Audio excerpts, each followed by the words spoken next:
Shalom family, it's your man Elijah. Thank you for joining me at Unsectarian Wisdom as usual. I'm a healthy, wise, strong, protected, celestial being that is loved by the Most High Creator. Family, you saw the title, Get Off My Head.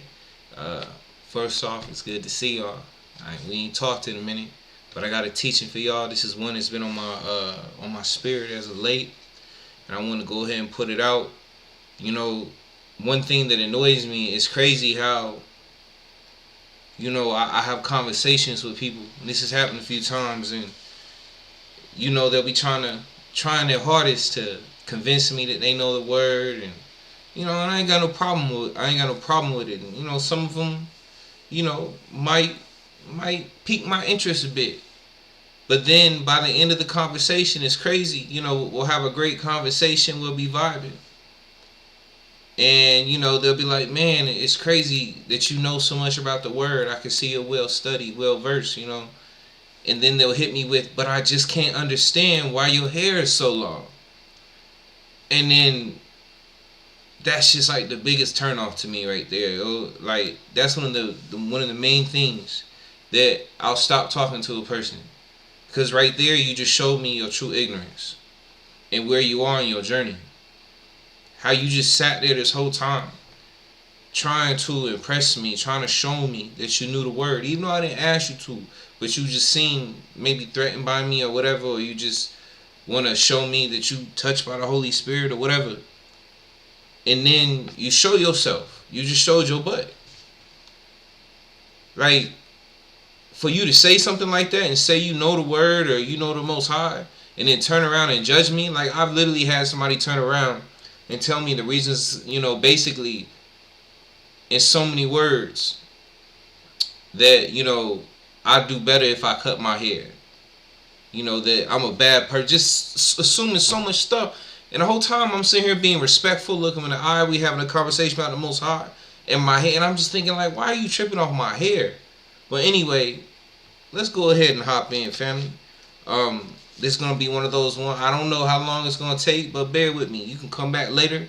Maybe it'll take long, maybe it won't. But nah, it's going to be a little bit because I got some reading to do. I got some stuff to introduce to you. But let's go ahead and let's just go ahead and jump in, family. Let's jump in. Get off my hair.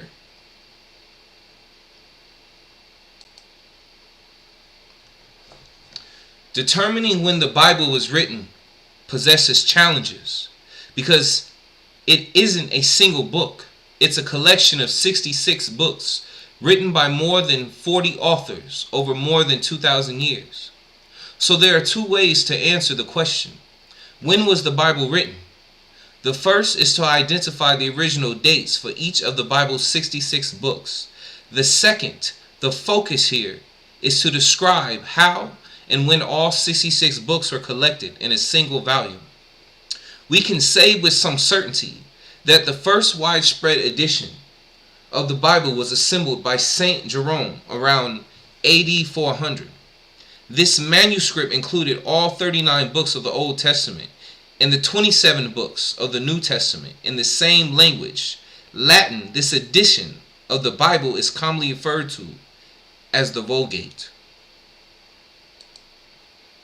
Jerome wasn't the first to select all 66 books we know today as the Bible. He was the first to translate and compile everything into a single volume. The first step in assembling the Bible involves the 39 books of the Old Testament, also referred to as the Hebrew Bible, beginning with Moses, who wrote the first 5 books of the Bible. These books were written over the centuries by prophets and leaders. By the time of Jesus and his disciples, the Hebrew Bible had already been established as 39 books. This was what Jesus meant when he referred to the scriptures. After the early church was established, people such as Matthew started writing historical records of Jesus' life and ministry, which became known as the Gospels. Church leaders such as Paul and Peter wanted to provide direction for the churches they established, so they wrote letters that were circulated throughout congregations in different regions. We call these the epistles. A century after the launch of the church, hundreds of letters and books explained who Jesus was and what he did and how to live as his followers. it became clear that some of these writings weren't authentic. Church members began to ask which books should be followed and which ignored. Eventually, Christian church leaders worldwide gathered to answer major questions, including which books should be regarded as scripture. These gatherings included the Council of Nicaea in AD 325 and the First Council of Constantinople in AD 381, which decided a book should be included in the Bible if it was written by one of Jesus' disciples, someone who was a witness to Jesus. Ministry such as Peter or someone who intervened witnesses, such as Luke, written in the 1st century AD, meaning that books written long after the events of Jesus' life and the first decades of the church weren't included. Consistent with other portions of the Bible known to be valid, meaning the book couldn't contradict a trusted element of Scripture. After a few decades of debate, these councils largely settled which books should be included in the Bible. A few years later, all were published by Jerome in a single volume. By the time the 1st century AD ended, most of the church had agreed on which book should be considered scripture. The earliest church members took guidance from the writings of Peter, Paul, Matthew, John, and others. The later councils and debates were largely useful in weeding out inferior books that claimed the same authority.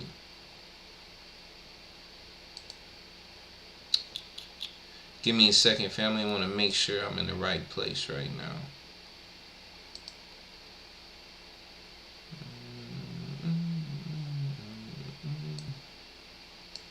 I'll put this over here. Bear with me for a second, family. My bad. Okay, where are we at? Okay. No, that's not supposed to happen. Okay.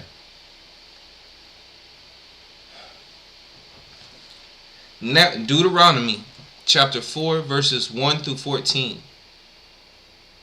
Now, O Israel, listen to the statutes and the judgments which I teach you to observe, that you may live and go in and possess the land which the Lord God of your fathers is giving you.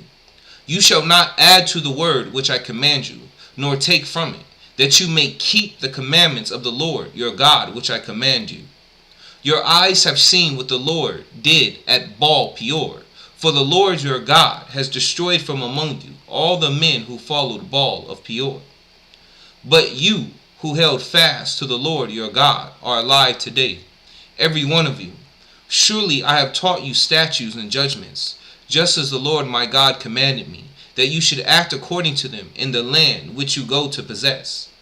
Therefore, be careful to observe them, for this is your wisdom and your understanding in the sight of the peoples, who will hear all these statutes and say, surely this great nation is wise and understanding people. Surely this nation is a wise and understanding people. For what great nation is there that has God so near to it as the Lord our God is to us, for whatever reason we may call upon him? And what great nation is there that has such statutes and righteous judgments as are in all this law which I set before you this day? Only take heed to yourself, and diligently keep yourself, lest you forget the things your eyes have seen, and lest they depart from your heart all the days of your life, and teach them to your children and your grandchildren, especially concerning the day you stood before the Lord your God in Horeb, when the Lord said to me, gather the people to me, and I will let them hear my words, that they may learn to fear me all the days they live on the earth, and that they may teach their children. Then you came near and stood at the foot of the mountain, and the mountain burned with fire to the midst of heaven, with darkness, cloud, and thick darkness. And the Lord spoke to you out of the midst of the fire. You heard the sound of the words, but saw no form. You only heard a voice. So he declared to you his covenant, which he commanded you to perform. The 10 commandments, he wrote them on 2 tablets of stone. And the Lord commanded me at that time to teach you statutes and judgments, that you might observe them in the land which you cross over to possess. Alright, 1 second, family.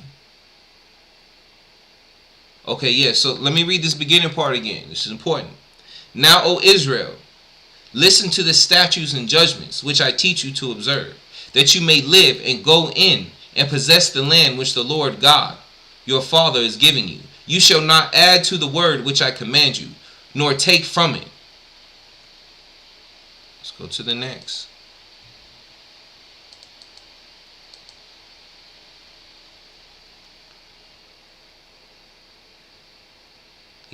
Moses right there was talking about the 10 Commandments. So that's what he was giving to him. So let's go ahead and go through them. Deuteronomy chapter 5. I was just reading Deuteronomy chapter 4. Not too far. We talking about the same thing. So this is what he was talking about. Do not add to or take away from. Deuteronomy chapter 5, verses 6 through 22. I am the Lord thy God, which brought thee out of the land of Egypt, from the house of bondage. Thou shalt have none other gods before me. Thou shalt not make thee any graven image, or any likeness of anything that is in heaven above, or that is in the earth beneath, or that is in the waters beneath the earth. Thou shalt not bow down thyself unto them, nor serve them. For I, the Lord thy God, am a jealous God, visiting the iniquity of the fathers upon the children, unto the third and fourth generations of them that hate me, and showing mercy unto thousands of them that love me, and keep my commandments. Thou shalt not take the name of the Lord thy God in vain, for the Lord will not hold him guiltless that taketh his name in vain. Keep the Sabbath day to sanctify it, as the Lord thy God hath commanded thee. 6 days thou shalt labor and do all thy work. But the 7th day is the Sabbath of the Lord thy God. In it thou shalt not do any work, thou nor thy son, nor thy daughter, nor thy manservant, nor thy maidservant, nor thine ox, nor thine ass, nor any of thy cattle, nor thy stranger that is within thy gates, that thy manservant and thy maidservants may rest as well as thou. And remember that thou wast a servant in the land of Egypt, and that the Lord thy God brought thee out thence through a mighty hand, and by a stretched out arm. Therefore the Lord thy God commanded thee to keep the Sabbath day. Honor thy father and thy mother, as the Lord thy God hath commanded thee, that thy days may be prolonged, and that it may go well with thee in the land which the Lord thy God giveth thee. Thou shalt not kill, neither shalt thou commit adultery, neither shalt thou steal, neither shalt thou bear false witness against thy neighbor, neither shalt thou desire thy neighbor's wife, neither shalt thou covet thy neighbor's house, his field, or his manservant, or his maidservant, his ox, or his ass, or anything that is thy neighbor's. These words the Lord spake unto all your assembly in the mounts, out of the midst of the fire, of the cloud, and of the thick darkness, with a great voice. And he added no more. And he wrote them in 2 tablets. And he wrote them in 2 tablets of stone, and delivered them unto me. And what did it say again? Now, O Israel, listen to the statutes and the judgments which I teach you to observe, that you may live and go in and possess the land which the Lord God of your fathers is giving you. You shall not add to the word. You shall not add to the word which I command you, nor take from it. All right. Let's keep going. Also, I got some notes, family, that I read for the slides. So when you hear me reading and you don't see where I'm reading from, it's because I wrote specific notes for slides. I've done that before, so don't be surprised. All right, let's go to the next one.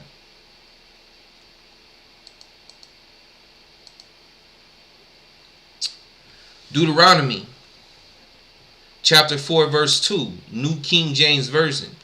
You shall not add to the word which I command you, nor take from it, that you may keep the commandments of the Lord your God which I command you. It's important, family. That's why I'm reiterating on it, right? Okay.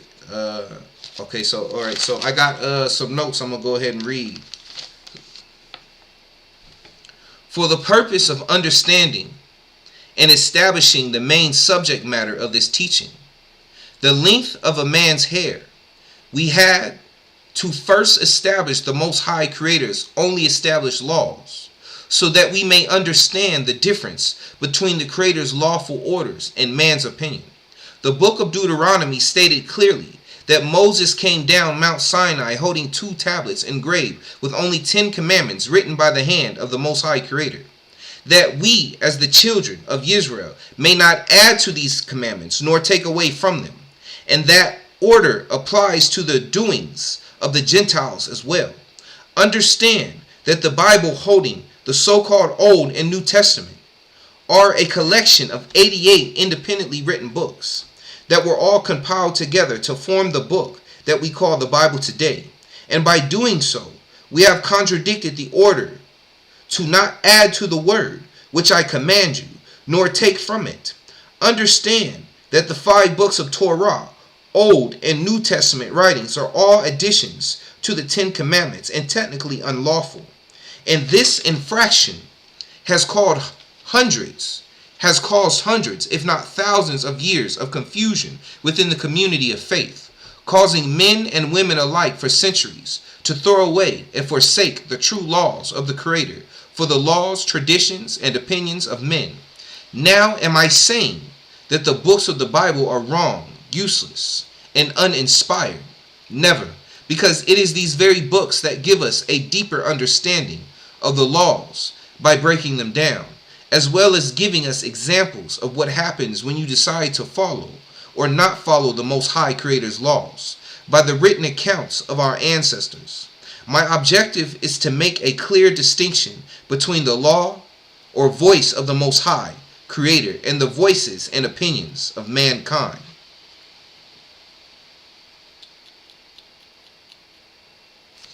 All right.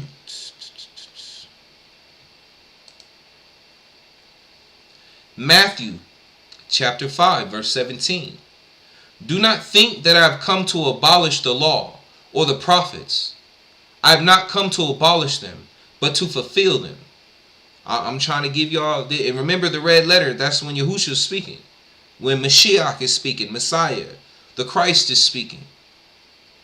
You know, he co-signing on what? The commandments. Matthew chapter 5 verse 7. Do not think that I have come to abolish the law or the prophets. I have not come to abolish them, but to fulfill the law, to live by the law that the Most High Creator gave us. And the prophets, right? But the prophets spoke of what? The law of the Most High. The prophets are always, the Most High sends prophets most of the time, right? Because what? People are being sinful in the land. And the Most High sends the prophets to tell the people to return back to the Most High, to return back to the law, to the commandments. So that's what we're talking about, right?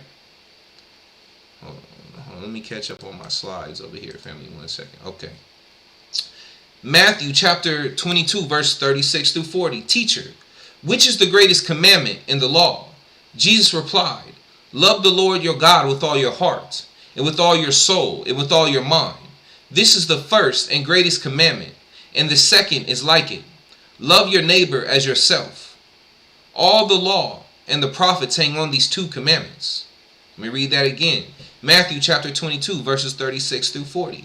Teacher, which is the greatest commandment in the law? Jesus replied, love the Lord your God with all your heart, and with all your soul, and with all your mind. This is the first and greatest commandment, and the second is like it. Love your neighbor as yourself. All the law and the prophets hang on these 2 commandments. All right.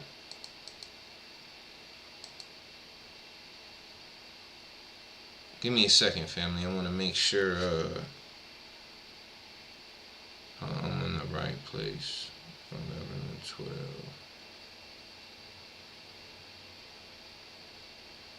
Read personal for the slides. 11 to, okay. We good.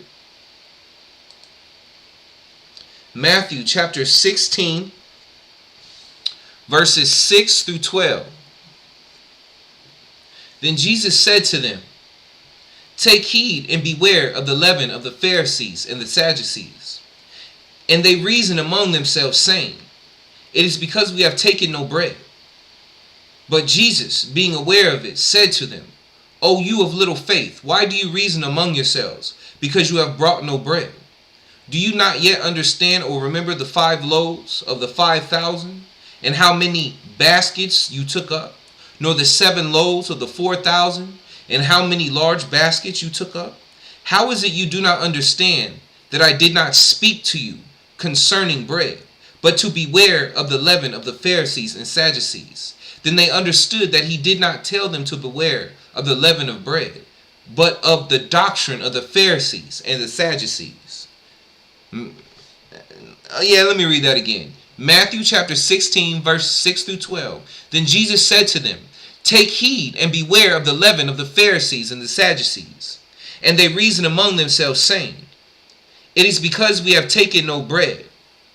But Jesus, being aware of it, said to them, "O you of little faith, why do you reason among yourselves, because you have brought no bread? Do you not yet understand or remember the 5 loaves of the 5,000 and how many baskets you took up? Nor the 7 loaves of the 4,000 and how many large baskets you took up? How is it you do not understand that I did not speak to you concerning bread, but to beware of the leaven of the Pharisees and Sadducees?" Then they understood that he did not tell them to beware of the leaven of bread, but of the doctrine of the Pharisees and Sadducees. The doctrine of the Pharisees and Sadducees. Remember that, family. That's important. He's talking about, the traditions of man, the traditions of the Pharisees and Sadducees. Stuff that has nothing to do with the 10 Commandments, right? All right. Acts chapter 23, verse 6, New King James Version. But when Paul perceived that one part were Sadducees and the other Pharisees, he cried out in the council, "Men and brethren, I am a Pharisee, the son of a Pharisee. Concerning the hope and resurrection of the dead, I am being judged." Let me read that again. Listen to what he's saying. This is important. Acts chapter 23, verse 6. This is Paul talking. But when Paul perceived that one part were Sadducees and the other Pharisees, he cried out to the council, "Men and brethren, I am a Pharisee, the son of a Pharisee. Concerning the hope and resurrection of the dead, I am being judged." All right, I got some notes on this. The Apostle Paul is important to this teaching because it is his epistles written to the congregation in Corinth that we will be dissecting. More specifically, Corinthians chapter 11 verses 1 through 16 is the main subject of this teaching. But before we dive deep into the passage, there are 2 points of understanding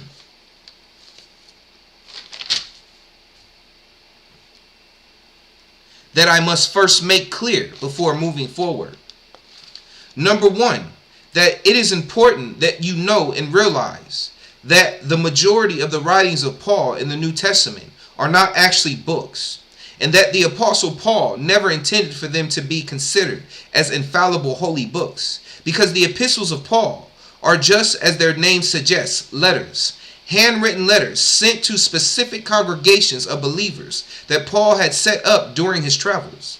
Letters intended to address and correct the specific problems that arise at each individual congregation separately. What his letters were not is holy edicts sent by the king to every church as if they were new laws to be followed to the letter without thought or hesitation. Number 2, understand that not only was the Apostle Paul a former Pharisee, but also a human man capable of having a biased predisposition and making mistakes, which Paul admits himself in his epistle, 2 Corinthians 12, 7 through 8, by writing,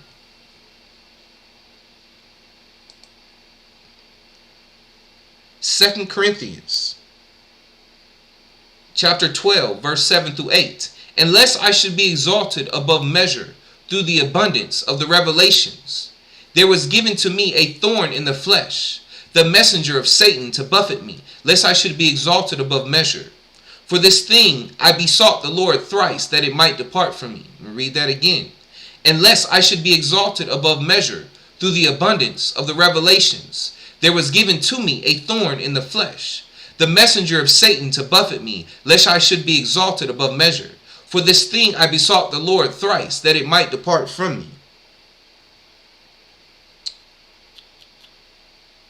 So, the thorn Paul was speaking of is the pride of men, displaying that he, being one blessed by the king himself, is still subject to the flesh at times. I point this thorn out in order to show that Paul himself is capable of falling back into the habits of traditions, doctrine, and the spirit of organized religion that he was brought up and trained in his entire life before meeting Yahushua. Please keep in mind that nothing I have said is to discredit Paul or his teachings. On the contrary, Paul's writings are very valuable. When it comes to breaking down and understanding the laws of the Creator, just understand that because of the nature of the flesh, Paul is capable of bias, making mistakes, having his words misinterpreted, mistranslated, or even purposely changed by the evil desires of others to confuse the masses. Family, I just want y'all to understand here what I'm saying, so nobody, gets the wrong message. I'm not harping on Paul. Matter of fact, I have a what's a good word for it? Let me just say it. Look, I like the writings of Paul because the writings of Paul have taught me a lot. If you actually take the time to read the writings of Paul, go over them more than once, meditate on them and pray on them, they actually give you a lot of understanding. Paul's letters have helped me gain tremendous understanding and break through barriers in my life when it came to not understanding certain things because of the way that he breaks them down. But one thing I need people to understand is people, in my opinion, but this is the truth, make this mistake of turning Paul into Yahushua or God. Because the way that I see it is, in the end of the day, it's not that you don't take the word of the prophets or the disciples. It's not saying that you can't learn from them. It's not saying that you cannot cite them as sources. But at the end of the day, the final word, the final say-so to me comes from the Most High or Yahushua. And when you read the Bible, it tells you when it is the Most High speaking. Or in the red letters, it tells you when Yahushua. So I'm one of those persons that I'm not going to sit here and tell you, well, this is law because Paul or Peter or John and them. I will cite them to you and use them as references, especially when I understand what they're saying to help explain my point. But to me, their words will never override the word of the Most High, Yahushua. And I think that is a problem that we have in society when it comes to, this is why I don't like the when people say the Old Testament and New Testament. There is no separation to me. They're all, first off, they were all separate books in the first place. And Yahushua or the Most High never specifically said, take these books right here, put them all together, and cause millions of people for thousands of years to say this is the infallible word of the Most High. It's not to say that these are not words that were, dang it, what's the word? I'm not saying that these words were not sent by the Most High. What's the word?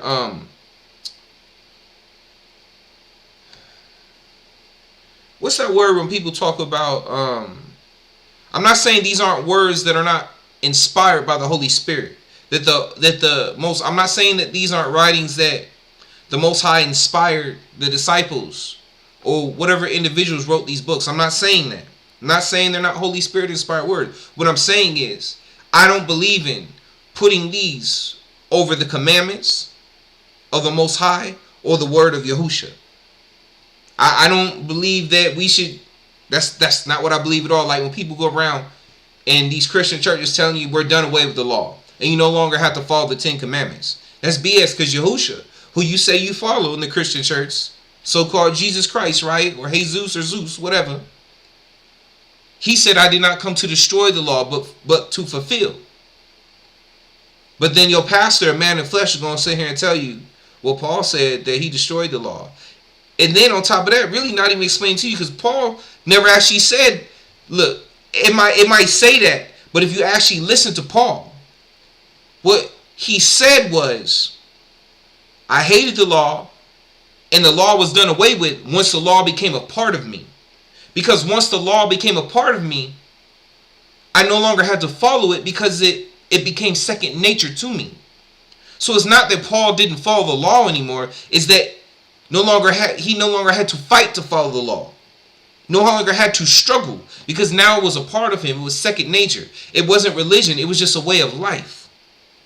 And I know that's a crazy way to put it. And I don't remember. And I got to go back and find that verse because I always quote that verse. It might be Acts. Anyway, I'm not gonna get into that because I should have brought up for this lesson, but I'm going off the cuff right now, so I didn't think about using it as I was writing it. But I just want y'all to understand that where I'm coming from. I don't want you to think I'm trying to crap on Paul, because like I said, I have a lot of respect for Paul's writings. They've taught me a lot, and I really do think a lot of people misquote Paul and they don't know what they're talking about when they talk about Paul, especially when they talk about he said do away with the law and you can go do it. That's not what he said. That's not what he said at all. This is why it says get thine own understanding. But let's go ahead and I digress. Let's go ahead and keep moving. All right, so now we on. Hold on 1 second, family. Make sure I don't lose where I'm at right now.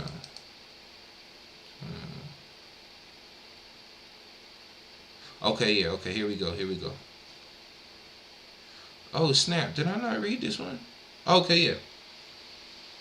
Wait, hold on. What happened, family? Hold on 1 second. Where am I? Give me a second, family. I kind of lost my,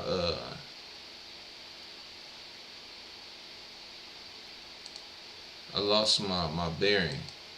Hold on. Okay, yeah. I lost my bearing. Give me a second.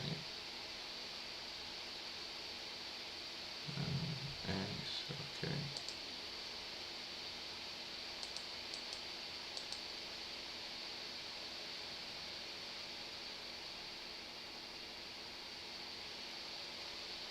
Okay.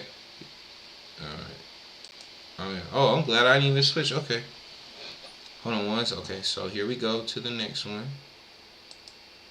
So I'm going to do some reading now in Corinthians.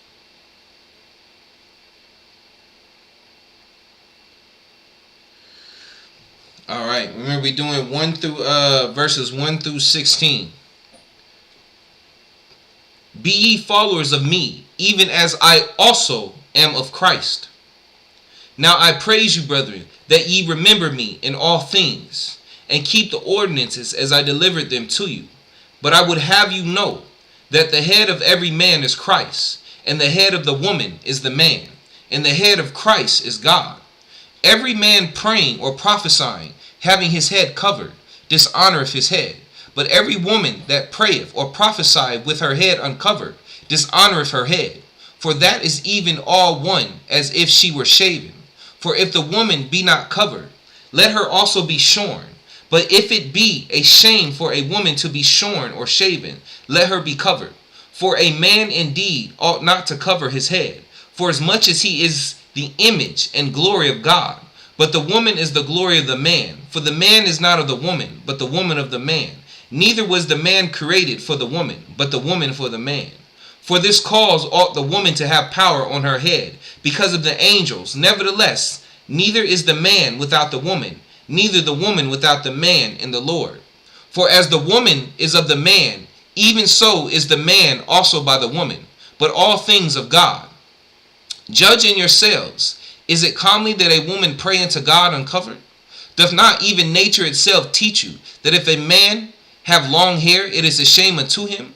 But if a woman have long hair, it is a glory to her, for her hair is given her for a covering. But if any man seem to be contentious, we have no such custom, neither the churches of God. I'm reading this chapter twice, family. This was read from the King James Version. I'm telling you guys, versions is important. This is the KJV. Let me read that last part again for you. But if a woman have long hair, it is a glory to her, for her hair is given her for a covering. But if any man seem to be contentious, we have no such custom, neither the churches of God. Matter of fact, let me go back. Doth not even nature itself teach you that if a man have long hair, it is a shame unto him? But if a woman have long hair, it is a glory to her, for her hair is given her for a covering. But if any man seem to be contentious, we have no such custom, neither the churches of God. I wanted to read that, family. I want to read that for you because this is that main reason why people always try to come at you when you got long hair. Because of this right here. And the preachers, or it's like they never read past this part where it says, doth not even nature itself teach you that if a man have long hair, it is a shame unto him? We're going to break this down, family. They never get past that part. They never get to the part where it says, but if any man seem to be contentious, we have no such custom. We have no such custom. What did it say earlier? Beware of the leaven, right? The traditions of man, the doctrines and tradition of man. Not the 10 Commandments. The doctrines and traditions of man. But let's keep going. This one is reading from, I believe this one is NIV. And you should follow my example just as I follow Christ. Instructions for public worship. I am so glad, dear friends, that you always keep me in your thoughts. And you are following the Christian teaching I pass on to you. But there is one thing I want you to know. A man is responsible to Christ. A woman is responsible to her husband. And Christ is responsible to God. A man dishonors Christ if he covers his head while praying or prophesying. But a woman dishonors her husband if she prays or prophesies without a covering on her head. For this is the same as shaving her head. Yes, if she refuses to wear a head covering, she should cut off all her hair. And since it is shameful for a woman to have her hair cut or her head shaved, then she should wear a covering. A man should not wear anything on his head when worshiping, for man is God's glory, made in God's own image. But woman is the glory of man. For the first man didn't come from woman, but the first woman came from man. And man was not made for woman's benefit, but woman was made for man. So a woman should wear a covering on her head as a sign of authority, because the angels are watching. But in relationships among the Lord's people, women are not independent of men, and men are not independent of women. For although the first woman came from man, all men have been born from women ever since, and everything comes from God. What do you think about this? Is it right for a woman to pray to God in public without covering her head? Isn't it obvious that it's disgraceful for a man to have long hair? And isn't it obvious that long hair is a woman's pride and joy? For it has been given to her as a covering. But if anyone wants to argue about this, all I can say is that we have no other custom than this. And all the churches of God feel the same way about this. I hope y'all notice that. This is the NIV, the New International Version. And I've said this before, family. You have to be careful about, look, before I start that, I do suggest the NIV to people to read. I read it myself because it, especially for beginners. But I always suggest that you not only have an NIV, but you at least have a King James, as old as you can find, because there are certain scriptures in, like, especially, okay, as the years go by, family, especially in the so-called modern age, in the newer printed version of Bibles, family, they change. They're starting to, or have, well, not even starting to, but have already been doing this for years. But as we get further, along, they're starting to change them even more. And most people don't notice because most people don't put in the time to study. They don't read the old books, and this isn't what they do with their time. So they don't notice the little changes that people make. Once again, I want to read this. But if any, we're at verse 16. But if anyone wants to argue about this, all I can say is that we have no other custom than this, and all the churches of God feel the same way about it. That's the NIV. All right, now let me go back to the King James. And what does the King James say? But if any man seem to be contentious, we have no such custom, neither the churches of God. Did you not see that? You see what I just read, family? Let me read that again. But if any man seem to be contentious, we have no such custom, neither the churches of God. So why is the King James saying that this is not a custom? But then you get to the NIV, and the NIV says, but if anyone wants to argue about this, all I can say is that we have no other custom than this. And all the churches of God feel the same way about it. Really? They do? Because the King James says something different. So anyway, then once again, I'm not telling you not to read the NIV. I just tell people don't just have an NIV. If you have an NIV, Make sure you have a King James version as old as possible. The older the Bible, the more accurate. But the newer, the less accurate because they change it. All right. Hold on. This is give me a second, family. I'm making sure I'm gonna make sure I'm in the right place right now. Okay. All right. Let's go ahead and keep moving, right?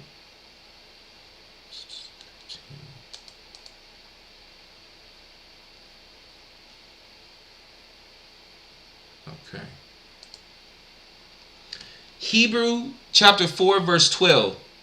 For the word of God is living and powerful and sharper than any two-edged sword, piercing even to the division of soul and spirit and of joints and marrow, and is a discerner of the thoughts and intents of the heart. Read that again. Hebrews chapter 4 verse 12. For the word of God is living and powerful and sharper than any two-edged sword, piercing even to the division of soul and spirit and of joints and marrow, and is a discerner of the thoughts and intents of the heart. All right, and I got some notes on this I'm about to read. The word is indeed alive, and because it is alive, it changes as you move through life, gaining more wisdom and knowledge through experience. So what the word meant to you as a 15-year-old teenager will mean something different to you as a 30-year-old adult, full of life and experience. The word is a magical code book full of secrets that I must first make clear. Hold on. Oh, my bad. The word is a magical code book full of secrets that can only be unlocked by reading line upon line, precept upon precept. And matter of fact, hold on, family. Let me start all over because that really bothered me. I wasn't paying attention. Hold on. The word is indeed alive. And because it is alive, it changes as you move through life, gaining more wisdom and knowledge through experience. So what the word meant to you as a 15-year-old teenager will mean something different to you as a 30-year-old adult full of life and experience. The word is a magical code book full of the secrets that can only be unlocked by reading line upon line, precept upon precept, and here a little and there a little. When you first begin reading it, you may only be able to grasp its surface level knowledge. In other words, it's simply black and white, straightforward. Thou shalt not kill, simple. Thou shalt not steal, simple. And thou shalt not commit adultery, simple.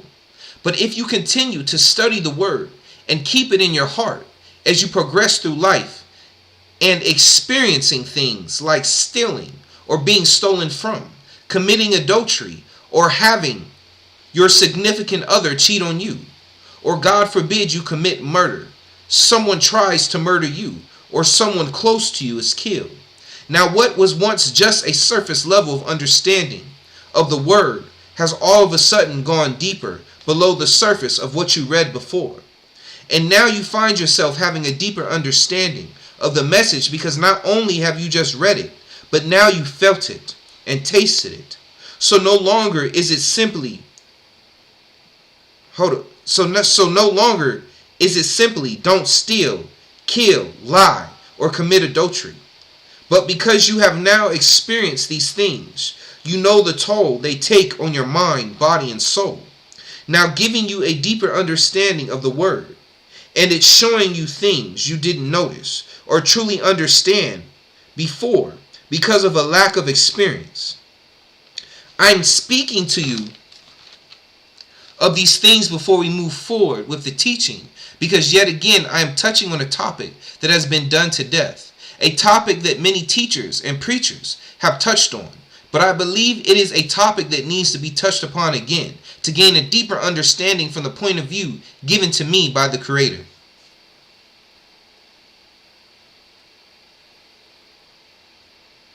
All right.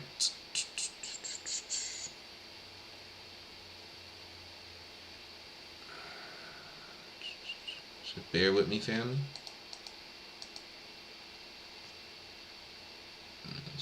second. And let me make sure we had pick 4. Alright.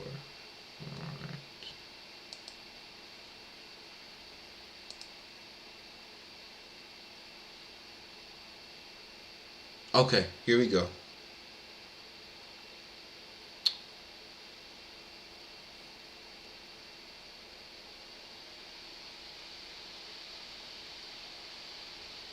Okay, so this is Corinthians 11, chapter 11 from from the Sefer Bible family. Be ye followers of me, even as I also am of Mashiach. Now I praise you, brethren, that you remember me in all things, and keep the ordinances as I delivered them to you. But I would have you know that the head of every man is Mashiach, and the head of the woman is the man, and the head of Mashiach is Yahuwah. Every man praying or prophesying, having his head covered, dishonors his head. Alright. Now I got some notes on it. I want to start off by stating that these first few verses could and are speaking on more than one subject matter. As I said before, the surface level meaning and the spiritual meaning below the surface. Starting with the surface, I want to refer everyone back to Matthew chapter 16, verses 6 through 12, when Yahushua warned his disciples to beware the leaven of the Pharisees and the Sadducees, aka the traditions of man and their religious doctrines that did not align with the true laws of the Most High Creator. Traditions like wearing extra long tassels that drag on the ground, praying and giving food to the poor in public for all eyes to see you doing it, as to look more holy than others and gain popularity. And as Paul just mentioned, every man praying or prophesying, having his head covered, dishonors his head.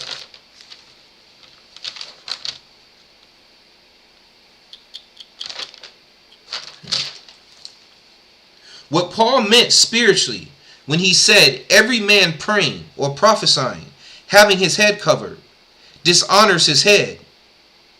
Hold on, let me read it. What Paul meant spiritually when he said every man praying or prophesying, having his head covered, dishonors his head.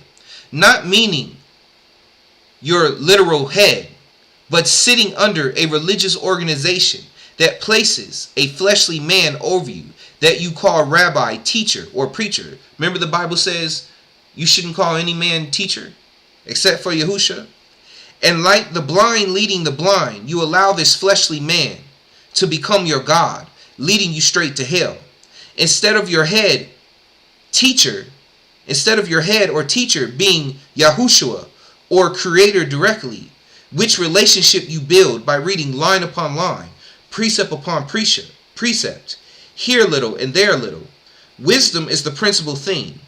Therefore get wisdom, and in all thy getting get understanding. Faith without works is dead, for we walk by faith, not by sight. Paul said it first in verses 1 and 3. Be ye followers of me, even as I also am of Mashiach. But I would have you know that the head of every man is Mashiach. This does not mean you cannot seek advice or spiritual counsel from another man. Just don't turn that man into an idol, making him into your God. Always put the Most High first before all, even Yahushua's purpose is only to lead you to the Most High Creator until you can stand on your own 2 feet spiritually. Verse 3. The head of Mashiach is Yahuwah. Remember, Mashiach is another word for Christ, by the way, family, just in case, y'all lost me there.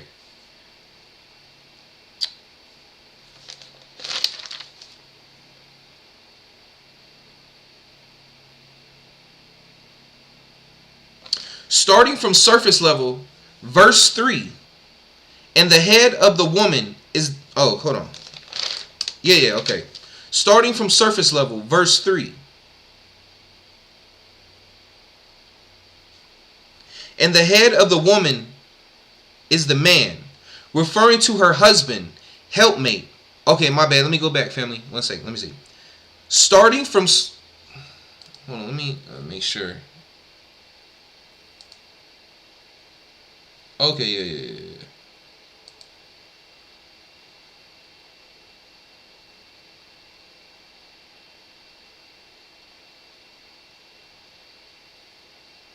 Starting from surface level, verse 3, and the head of the woman is the man, referring to her husband or helpmate, biblically speaking, marriage. Verses 5 through 6. Hold on, okay, let me read this real quick, family, off the screen for you. Not every woman who prays or prophesies with an uncovered head disgraces the head itself, but it is a disgrace for those who are shaven.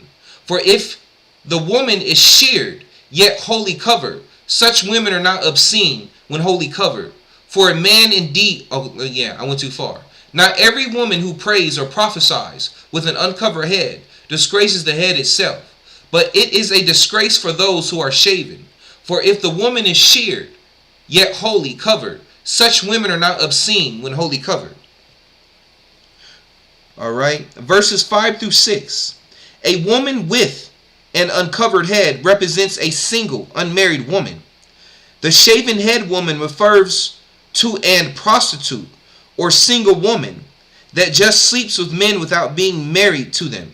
A woman that has no respect for the Most High Creator and the commandments. Keep in mind that during biblical times, a woman with uncovered long hair, or especially uncovered short hair, was considered to be a prostitute or adulterous woman.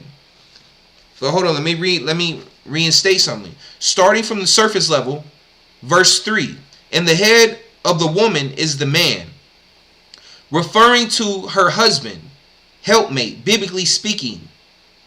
Remember, what did Paul say? Paul said the head of man is Yahushua, and the head of the woman is the man. All right, let's keep going.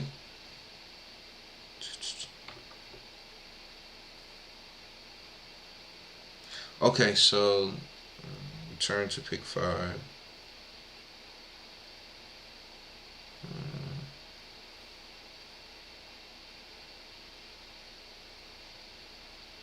Give me a second, family. I kind of, okay, yeah, okay, so now, I just messed that up right there. That's all.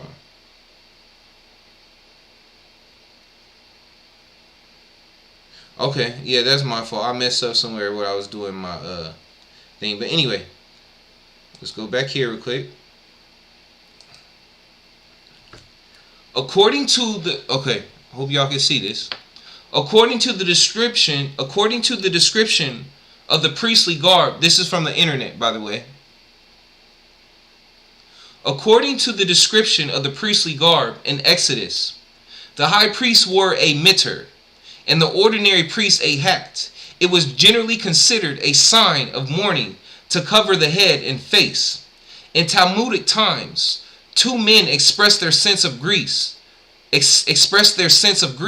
while mourning by covering their heads, as did Bar Kapara after the death of Judah Hanasi, a mourner, one on whom a ban had been pronounced, and a leper were in fact obliged to cover their heads, as was anyone who fasted in times of drought. These people had to muffle their heads and faces. It was considered an expression of awe before the divine presence to conceal the head and face, especially while praying or engaged in the study of mysticism. The headgear of scholars was an indication of their elevated position. Talking about that tradition, family, remember the leaven. Some of them claim that they never walked more than 4 cubits, about 6 feet, without a head covering. The custom was, however, restricted to dignified personages. You hear that? Restricted to dignified personages. In other words, those Sadducees and Pharisees. Bachelors doing so were considered presumptuous.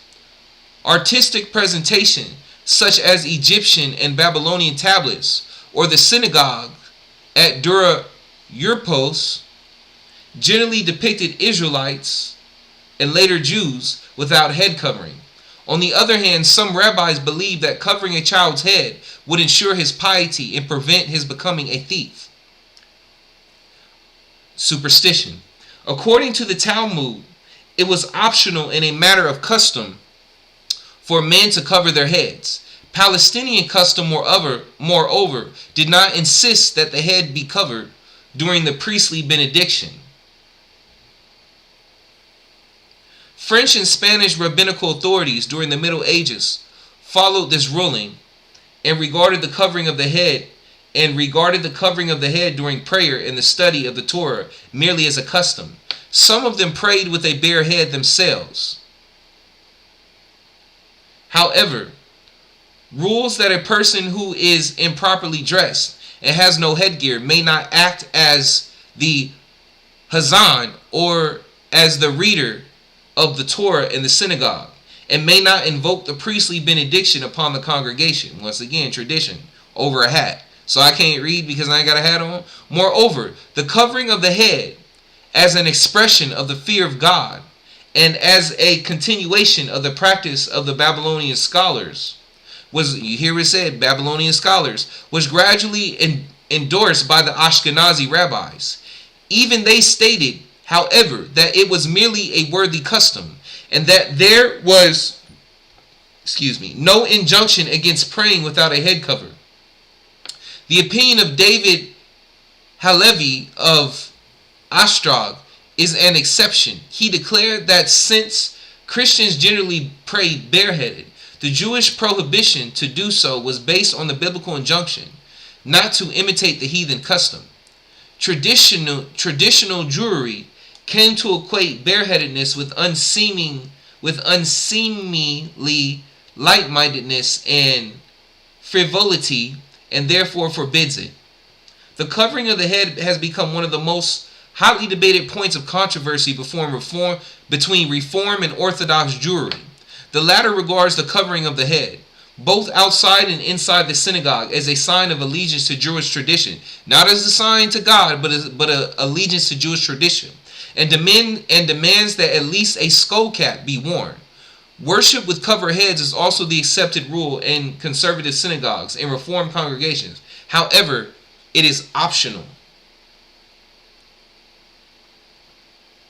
All right. Now let's go back to here, family.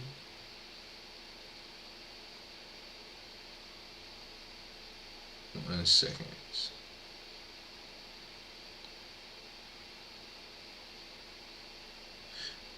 Okay. Let me go right here. Okay, so.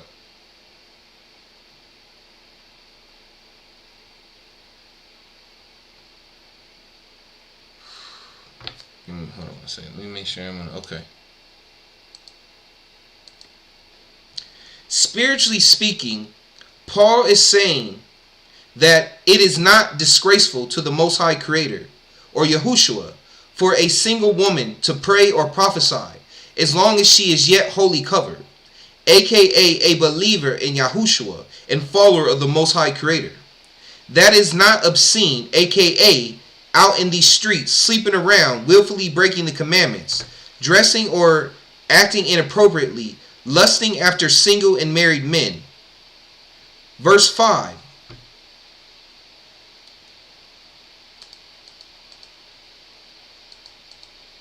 Hold on, okay. Let me read that again, family. Obscene, remember, it says, dang it.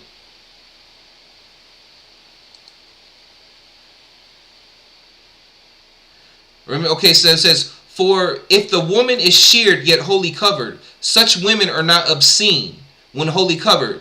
Obscene, in other words, like I just said, fam, they not doing too much. They not in there, like when you go to church back in the day, and it look like they coming in there and dress like they going to the club.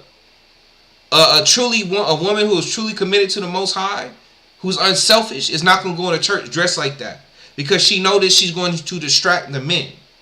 Even distract the children, or even set a bad example for the children, the young girls, the young boys. dressing or acting inappropriately, lusting after single and married men. Verse 5, but it is a disgrace for those who are shaven. Once again, referring to inappropriate, lustful women sleeping around or non-believers. So not every woman who prays or prophesies. Hold on. Let me go back real quick, family, because I want to make sure I explain this. Be ye followers of me, even as I also am of Mashiach.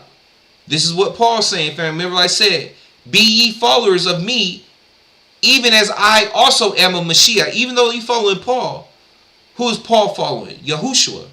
And you only follow Yahushua, or you only follow Paul or whatever man you follow until you're able to stand on your 2 feet spiritually. But even though you're following this man in the flesh or getting advice from them, you're not following them and making them into an idol. You're not acting like they're infallible or they can never do anything wrong or God or they'll get you to the kingdom. You're only, like I said, you're learning, especially if you're a younger man. Like I said, there's nothing wrong with getting advice. But know that at the end of the day, the end goal should be a personal relationship between you and the Most High yourself. You know, you should even move past the relationship with Yahusha. I mean, always have a relationship with Yahusha. But know that Yahusha himself is trying to lead you to the Creator. Yahusha is not your God. Yahusha is your King. Yahusha is a God and you are God. Yahusha said in the Bible, are ye not gods? You are God. You're an angel. Yahusha came to wake us up and it tells the truth. And then once we accept and grasp the truth, now we understand that we are all the sons and daughters of the Most High Creator.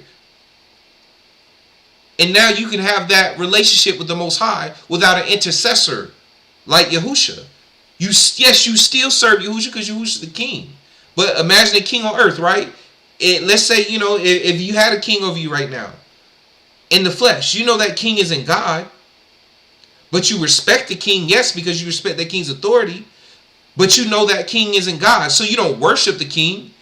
You serve the king. You don't worship Yahusha, you serve. But now I'm not saying it's bad to worship Yahusha. Because at the end of the day, if there's anybody who's going to worship who was in a flesh shoe, it might as well be Yahusha. But after a while, Yahusha going to tell you, look, when you going to stop worshiping me and learn what I'm trying to tell you, where I'm trying to point you? I'm trying to point you towards the Creator. Be ye followers of me, even as I also am of Mashiach. Now I praise you, brethren, that ye remember me in all things, and keep the ordinances as I deliver them to you. Remember, he's saying remember him, because not necessarily remember him. Okay, basically Paul's saying remember him for the things that he's taught you. Remember him, like he said, for the ordinances, for the laws. He's talking about the laws. Remember my teachings. Remember, if you listen to my teachings on what is the true mark. Remember, Mark, it's all about remembering. It's your mind, what's in your mind. And I was saying, what is the point of these holy days? It's to remind you of what? Remind you of the Most High. And the Most High gave you what? The laws of how you carry yourself. Now I praise you, brethren, that ye remember me in all things and keep the ordinances as I deliver them to you. But I will have you know that the head of every man is Mashiach. Remember, your head is Mashiach. Like I was just saying, your head is not Paul. Your head is supposed to be Mashiach, which is Christ. But Christ, remember we've gone over what is the Christos, family. The Christ is your spirit, it's your soul. And what is the... and forgive me. And what did I tell y'all before, family? What is your soul? Where does your soul come from? It comes from the Most High Creator. And the Most High Creator is what? Most High Creator is spirit. Everything comes from the spirit. So when it's saying, remember, Mashiach means Christ. Christ is the Messiah. Messiah is the Spirit, the Holy Spirit. And the Spirit is who? The Most High. So even in his wording, understand that Mashiach, because remember his name was Yahushua was Yahushua. That's his name. Hamashiach is just a title. Or another word for his spirit. But the spirit comes from where? The Most High. We all come from the Most High. Remember, your flesh comes from your mother and father. So you are your mother and father in the flesh. Your spirit comes from the Most High. You are an extension of the Most High, so your spirit is the Most High. So the Mashiach, the Christos in you, ye are gods, ye are angels, right? That the head of every man is Mashiach. So the head of you is your spirit, your higher self, which comes from the Most High Creator. You only follow Yahusha until you understand what Yahusha's saying, and Yahusha leads you to the Most High. I hope y'all understand what I'm trying to tell you right now. But I would have you know that the head of every man is Mashiach. But if you don't understand what I'm saying, yes, Yahusha is the Messiah and is your head. Yahusha should be your head. At the end of the day, what I'm saying, at the end of the day, can't go wrong with Yahushua. But for those who have a higher understand what I'm saying, and know who you are, Mashiach is another word for your spirit. The Messiah is the Holy Spirit. And the head of the woman is the man, and the head of Mashiach is Yahuwah. Yahuwah being the Most High Creator. But although it makes a differentiation between Mashiach, the Messiah is still the Creator.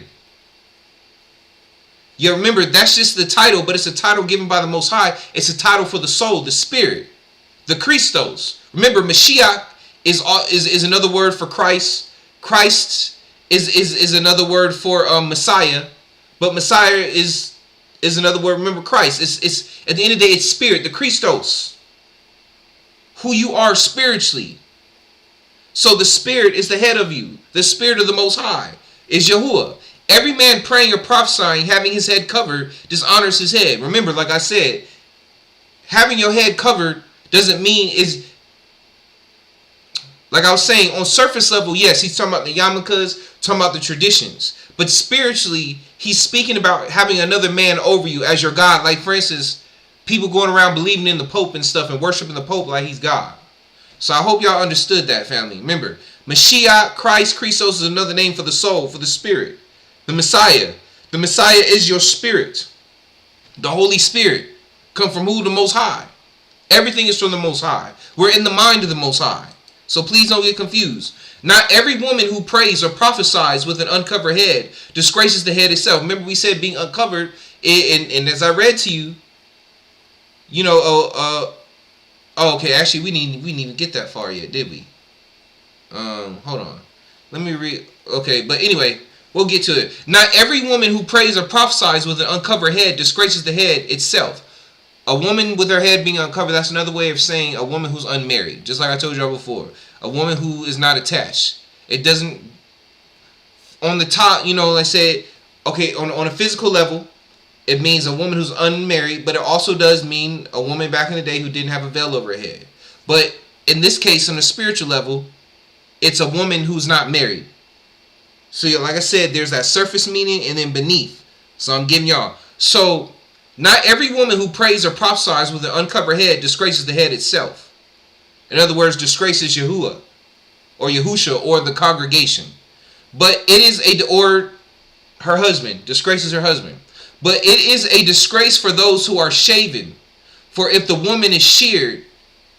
So when it says, but it is a disgrace for those who are shaven. In other words, those who don't believe in Yahushua, those who aren't following the commandments, those who are out here, those who were prostitutes, those who are just adulterous women doing what they shouldn't be doing. But it is a disgrace for those who are shaven. Not in that, and like I said, yes, on a physical note, yes, they're talking about the women whose heads are shaved. Because back then, a woman with a shaved head was considered a prostitute. But on a spiritual tip, they're talking about being shaven spiritually.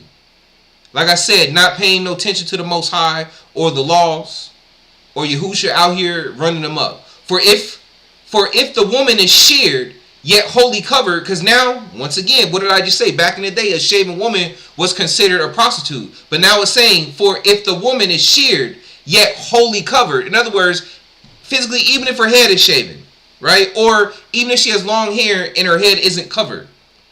If she's still following the Most High and following the statutes and commandments and carrying herself like a righteous woman, such women are not obscene. Remember, she not carrying herself lustfully. She's not out here dressed all crazy with her booty cheeks hanging out. When wholly covered. So, just want to put that out there. So, spiritually speaking, Paul is saying that it is not disgraceful to the Most High Creator or Yahushua for a single woman to pray or prophesy as long as she is yet wholly covered, aka a believer in Yahushua and follower of the Most High Creator. That is not obscene, aka out in these streets, sleeping around, willfully breaking the commandments, dressing or acting inappropriately, lusting after single and married men. Verse 5, but it is a disgrace for those who are shaven. Once again, referring to inappropriate lustful women sleeping around non-believers. Okay. Hold on, let me make sure. Okay, yeah, I'm all over the place, family, my bad. I kind of messed up a little bit on my, okay, oh yeah, okay, so now, let me go here, and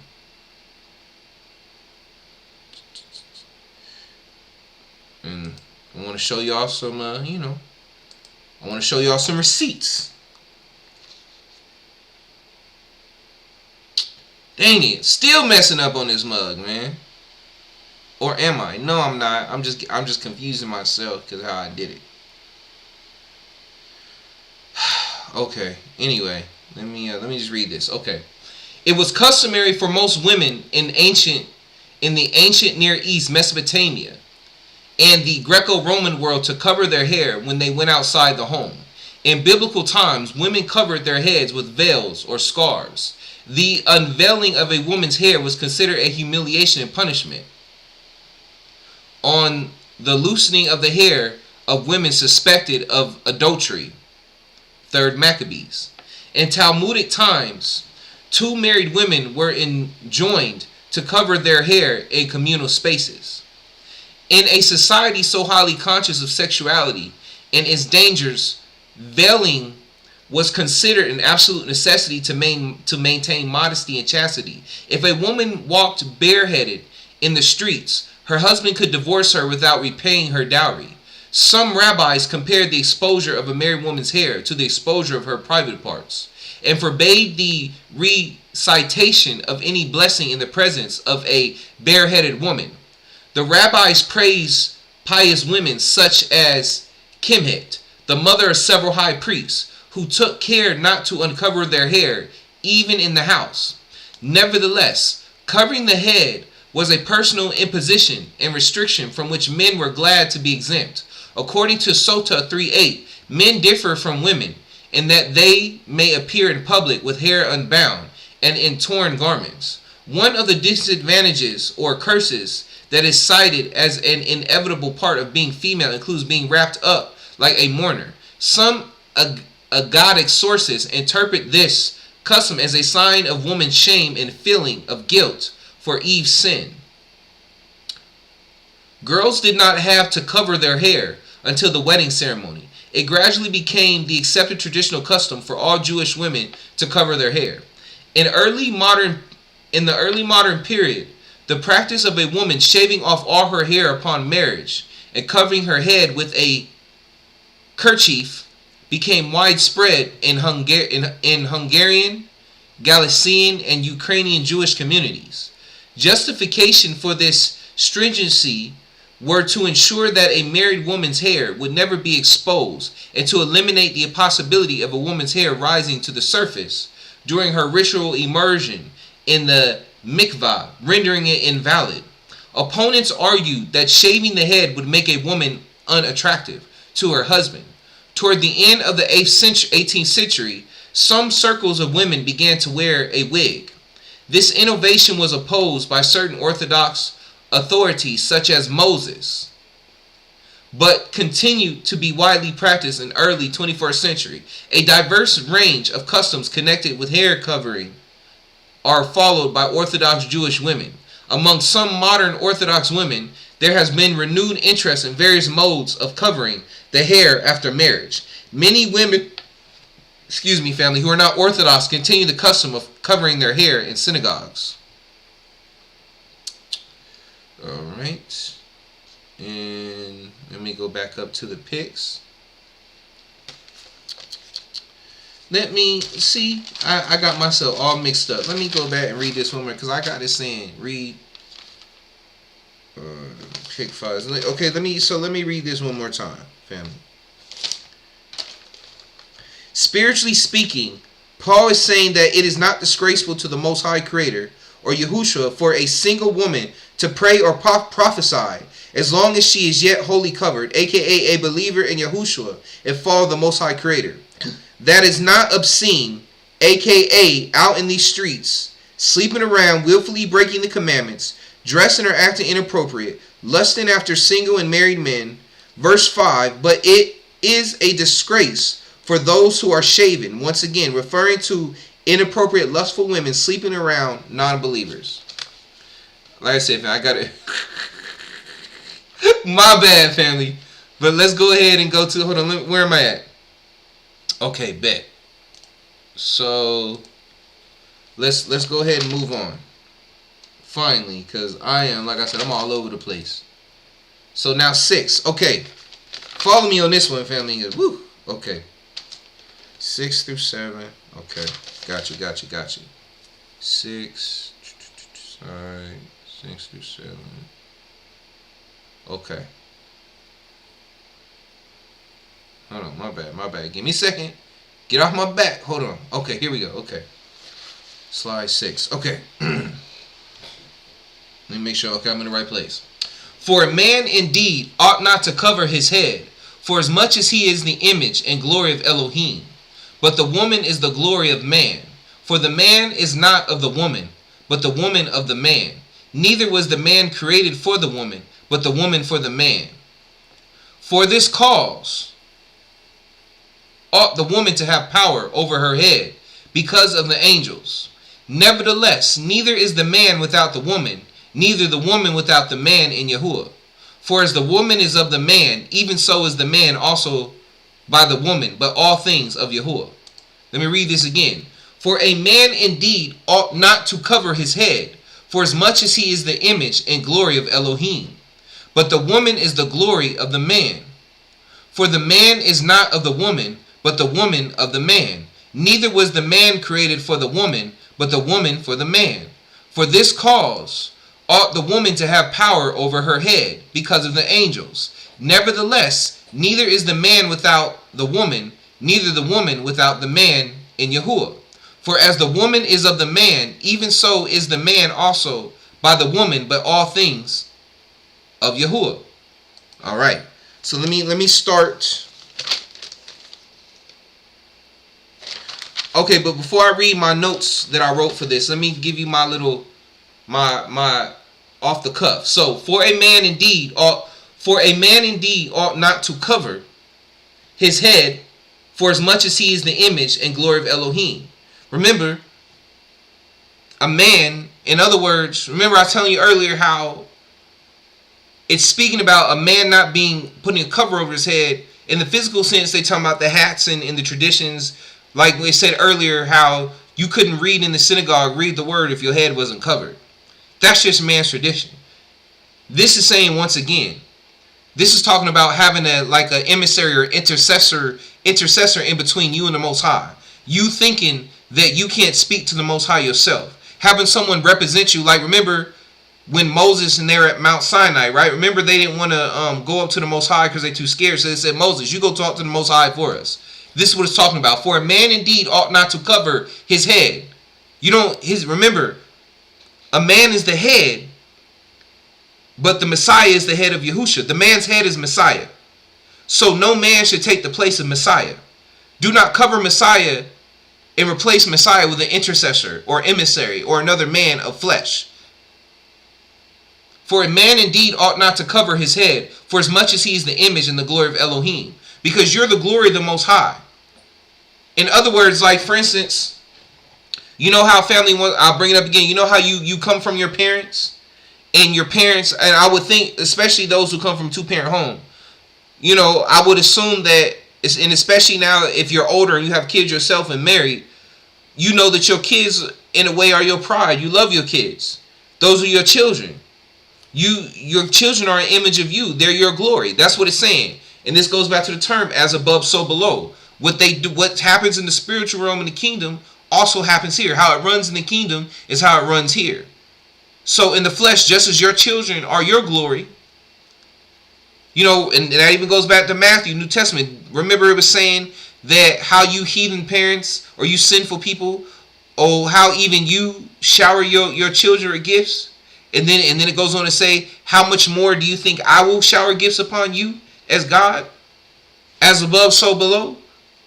So how things work in the spiritual realm is how things work in the physical. So for a man indeed ought not to cover his head, for as much as he's the image and glory. In other words, your daddy or your mother, however you want to look at the Most High Creator, but Most High Creator isn't man or woman. But however you want to put it, your parent, the Creator, who is your true parent, you shouldn't put nobody between you and the Creator. Because you are the glory of the Creator. The Creator created you. You came from the Creator. But the woman is the glory of the man. This goes back to Adam and Eve in the garden. The woman coming from the rib. The woman being the helpmate. But the woman is the glory of the man. And this also speaks upon how men love women. This speaks about the power that women have over men. And that goes back to the power that women have. The power that women have on their heads. Because of the angels. And that goes back to, once again, Satan seducing Eve, or the Bible talking about the angels, the sons of God, saw the daughters of men and thought they were beautiful and took them to be wives. You are angels, family. He's talking about you. This is, once again, what's talking about. For as he is but the woman is the glory of man. Men glorify women. We worship women. You can't tell me. That's a lot of our problems, because men is out here sleeping around. Because women have this effect on us. But the woman is the glory of man. For the man is not of the woman, but the woman of the man. Going back to Adam and Eve. So we are responsible for the woman. Because if we are the head of the woman, we're responsible taking care of her as Yahusha takes care of us. It's like in the military. Anybody been in the military, any past vets, you understand, you know what I'm saying? What do we say? SHIT rolls downhill, right? So basically we're saying, as the Most High takes care of us, or as Yahusha takes care of us by getting messages from the Most High to give down to us, as Yahusha takes care of the man is supposed to take care of the wife. It rolls downhill, right? For the man is not of the woman, but the woman of the man.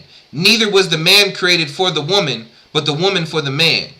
It's saying that the woman, once again, the helpmeet, going back to the Adam and Eve. So because the woman is the helpmeet, it is up for the man to take care of her, because she is his responsibility.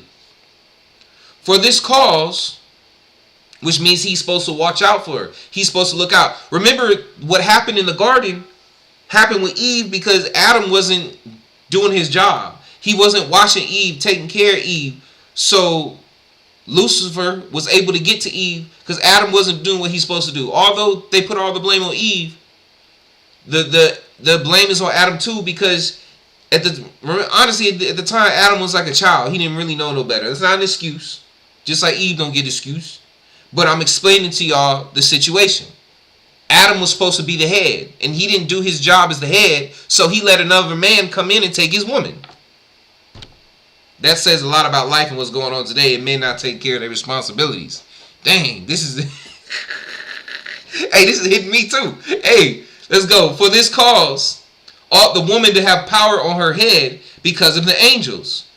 Because the angels, aka the angels, are men. Ye are gods. He's talking about you, talking about the men. Not talking about literal angels. Not talking about the angels. I mean, it could be back in the day too. Look, I don't know exactly how they did it. But I know that we are spiritual beings, family. Once you leave this avatar and you're back in your spirit form, you are an angel. So they talking about you. The woman to have power on her head, in other words, the beauty, her hair, that's her beauty. Well, not even just her hair, but just all of her is beautiful. And because she's so beautiful, what the angels want her. The power on her head because of the angels. That's why I was saying Adam didn't take it. He should have been watching her because them other fools around was watching. They wanted to get it. They wanted to get them cheeks. There you go. And guess what? They got them cheeks. She gave them up too.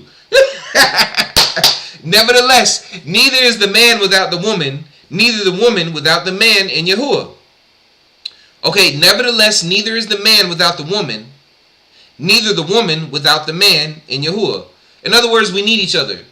We're two of a kind. The man can't survive without the woman can't survive without the man. But the woman, neither the woman without the man in Yahuwah. But the woman can't be the woman that she needs to be if it's not a man who's led by Yahuwah. So, once again, today, all the issues that you see going on with relationships is because you have a bunch of women going after men who don't believe in the Most High, who don't follow the laws of the Most High, who aren't seeking the Most High, who don't, you going after men, like Paul said. The head of the man is Mashiach, the Holy Spirit, the Most High Creator, or Yahushua. If you don't understand what I'm saying, like I said, once again, I'm never putting away Yahushua. Yahushua is my king. So at the end of the day, like I say, if you don't understand what I'm saying, yes, Yahushua. You cannot fail. Without fail, look, if you don't understand what I'm saying, Yahushua. Hold on to Yahushua.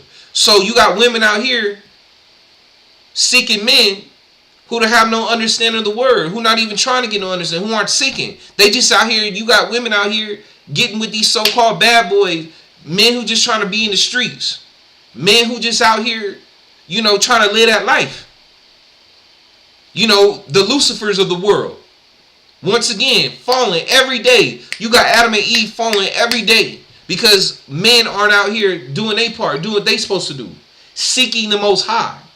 Now, I know, look, as a man, every situation ain't that simple, especially we got a lot of men out here being raised by single mothers and things. Look, it's real complicated. Look, man, we done failed so far. It is not even funny no more, man. So everybody got a valid excuse. It is what it is. Only the Most High can save us at this point. But we have to do our part by seeking the Most High. And sometimes women, that man who, if you really want a husband to go take care of you, so a man with money and a degree is not a good man. People always say, oh, a good man, because he got money. That's not a good man. Just because he have that don't mean that he is a God-fearing, decent man. Because y'all could be married for years and he been cheating, or leave y'all, or vice versa. You leave him, whatever. Because you're not in a household where Yahushua is the head. Or Yahuwah. So neither the woman without the man in Yahuwah. In other words, a man who is serving the Most High. For as the woman is of the man, even so is the man also by the woman, but all things of Yahuwah. Both y'all need to be in the word. In other words, both y'all need to be following the Most High and Yahushua. Both y'all need to be following the laws. So I hope I explained that. I hope I broke that down enough and gave y'all a picture of what's up with the world today and what's going on. So, but anyway, let me get back. And so I just want to give y'all a quick overview of my thoughts before I go back, before I read my my notes on this. I just want to do a quick, anyway. Here I go. Let's go. Let's do this. Okay. Verse 7, once again, speaking about how a man should not place another man of the flesh above him, acting as his idol or God or emissary between him and the Most High Creator, like the Pope. For the Most High created you, so you are the Most High's pride and joy. Like your own, let me read it again. Verse 7. Once again, speaking about how a man should not place another man of the flesh above him, acting as his idol or God or emissary between him and the Most High Creator, like the Pope. For the Most High created you, so you are the Most High's pride and joy. Like your own earthly fleshly parents.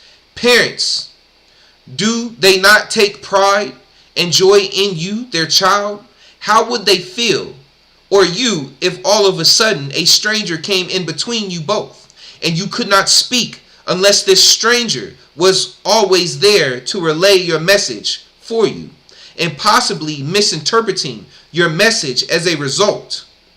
As the saying goes, as above, so below. I would also add that verse 7 refers to presenting yourself before the Most High as you truly are, how the Most High made you, not laden down with the traditions of man and organized religion. Now, in continuing with verse 7, as it states, but the woman is the glory of the man, and including verses 8 and 12 combined, in order to understand this part of the verse, you must go all the way back to the Garden of Eden, to the fall of man, where Adam, the first man, fell because of his desire for a woman, Eve, who fell under the influence of a bad boy, aka Lucifer, which in turn caused Adam to turn his back on the ways of the Most High because of his desire to go along with his wife and please her and her will. But it was supposed to be her following Adam's lead as he followed the will of the Most High.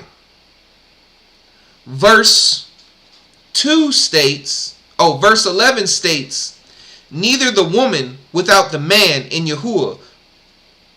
Verse 11 states, neither the woman without the man in Yahuwah. Like I was saying, let me go back.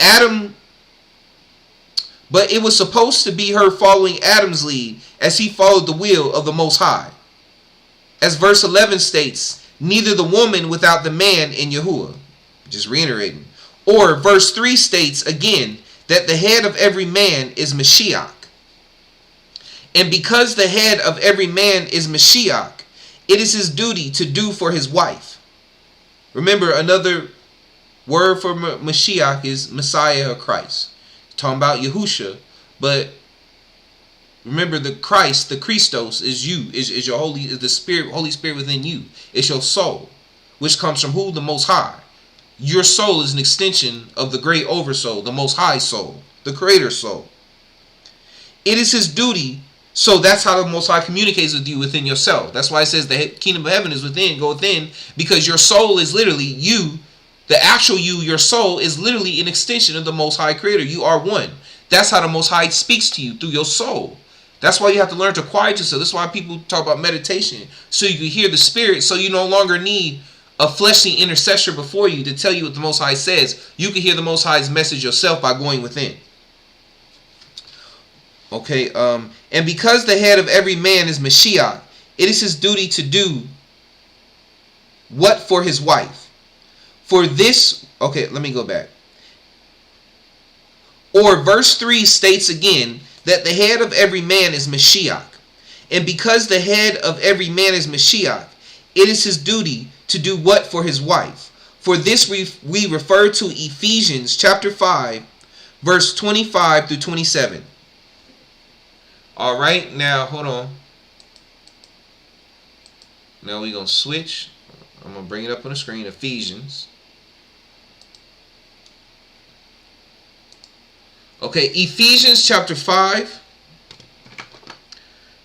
verses 25 to 27. Husbands, love your wives, even as Christ also loved the church, and gave himself for it, that he might sanctify and cleanse it with the washing of the water by the word, that he might present it to himself a glorious church, not having spot or wrinkle, or any such thing, but that it should be holy and without blemish. Let me read it again. Husbands, love your wives, even as Christ also loved the church, and gave himself for it, that he might sanctify and cleanse it with the washing of water by the word, that he might present it to himself a glorious church, not having spot or wrinkle, or any such thing, but that it should be holy and without blemish. This is why the Mashiach, or Yahusha, or Yahuwah, is supposed to be the head of the man. It's supposed to be, or if you want to do it like how Paul said, Yahusha is the head. Yahusha is the head of the man, and the man is the head of the woman. And as the woman follows the man, because the man is following Yahusha, who is, and if the man is following Yahusha, the man is living as Yahushua and walking Yahusha's shoes and doing as Yahusha did. In other words, if he's like Yahusha, then what is he doing? He's washing his wife with the word, taking care of her, doing what he needs to do to support his family. Anyway, I'm getting all tongue-tied. You get what I'm saying? I'm explaining it. Dang it. Excuse me, family. Okay, so let's keep going. Okay. Here we go now. Alright, so. Okay, no. Let me go back to. Okay. Verse 10 states, for this cause ought the woman have power on her head because of the angels. For this cause ought the woman to have power on her head because of the angels. The power on the woman's head is representation of her beauty. The beauty of a woman being what most men, aka angels, in fleshly form desire.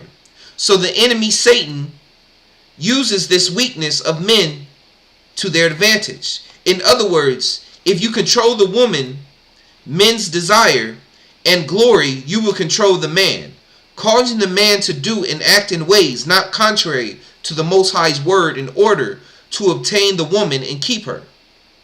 For example, a lot of today's modern men in the West want to be famous and thugs because they've been taught that this is how you get a woman, because this is what they want in a man.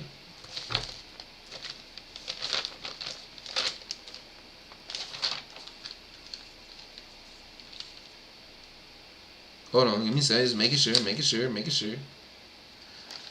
I don't want to lose my man. Okay, got it. Okay.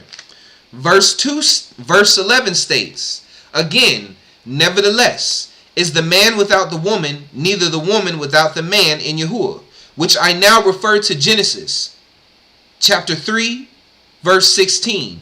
Then he said to the woman, you will bear children with intense pain and suffering. And though your desire will be for your husband, he will be your master. AKA, although the woman desires are to have a man desires shall no longer be for a woman, but a man's desire shall be to serve the Most High Creator by following the example of Mashiach. So he does not make the same mistake as Adam. But don't forget that Yahusha will tell the man to provide for his woman and family by the sweat of his brow. Everything comes full circle. Let me read that again. Genesis chapter 3, verse 16. Then he said to the woman, you will bear children with intense pain and suffering. And though your desire will be for your husband, he will be your master. AKA, although the woman desires are to have a man's desires shall no longer be for a woman, but a man's desire shall be to serve the Most High Creator by following the example of Mashiach. So he does not make the same mistake as Adam. But don't forget that Yahusha will tell the man to provide for his woman and family by the sweat of his brow. Everything comes full circle. So in other words, when Adam was still acting like a little boy, before his balls dropped, he was running around these streets, smacking them cheeks. You know what I'm saying? He was getting it in with Eve, doing whatever she wanted. He was like, look, I ain't trying to listen to Pops right now. And then guess what he did? He ate that apple, they fell. He's fighting. It was him fighting. He was struggling between her and another man. They, like today, just all these issues, right? Until he was like, you know what? When my desires for her, things don't go right. My life goes to hell. So now, when he became a man, he said, nah, as a man, I got to follow Yahusha now. I got to follow the Messiah. I got to follow the Most High. That's how I get my life straight. That's how things work out.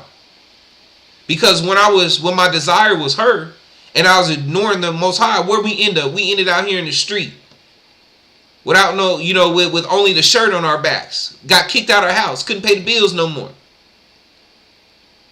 But he followed the Most High, and they got back on their feet, and, they did better. So that's just a better way of breaking it down. I hope y'all understand that. Now he realized he had to work to support his family, and now his focus isn't just on the woman on the poontang, on the punani, or whatever you want to call it. His focus is now on the Most High. There you go. So anyway, hold on, let me make. Okay, gotcha. Make sure I'm at. All right. Okay. On to the next. Okay. By the woman. Okay. But all things. Okay, I read it. Judge in yourselves. Is it comely that a woman pray unto Yahuwah uncovered?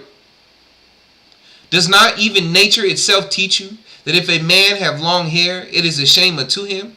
But if a woman have long hair, it is a glory to her, for her hair is given her for a covering. All right, now let me go through and do my thing. Judge in yourselves. Is it comely that a woman pray unto Yahuwah uncovered?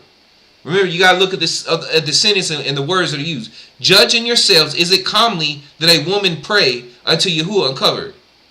Comely, family. That's another word for attractive. Is it attractive? Matter of fact, while we here, Let me go ahead. Let me do it early. Let me go ahead and show you the next slide that I was supposed to come up. Not supposed to be yet, but you know. I'll just go ahead and bring it up now. Comely, right? Pleasant to look at, attractive, agreeable, suitable. Keep that in mind too, agreeable. But mostly attractive, good looking, nice looking, beautiful, pretty, handsome, lovely, stunning, striking, gorgeous, prepossessed, okay, winning, fetishing, captivating, bewitching, beguiling, irresistible, sexy, sexual, seductive. All these good things, right? All that good stuff, right? Okay. So let's go back. So, judging yourselves, is it comely that a woman pray unto Yahuwah uncovered? Is it, once again, I take you back to the image in the church, right? The women coming in the church dressed like they going to the club.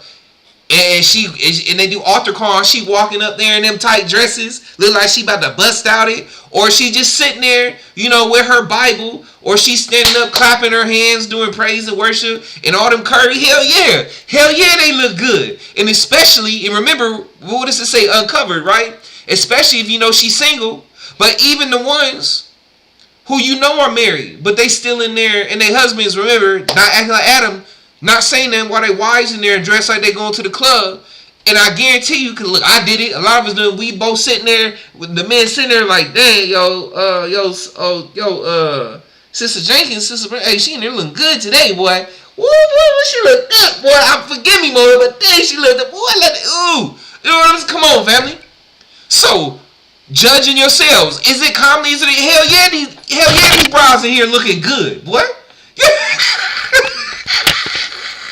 Anyway, that's my bad. Yes, they in here looking good and all sexy, and they know what they doing.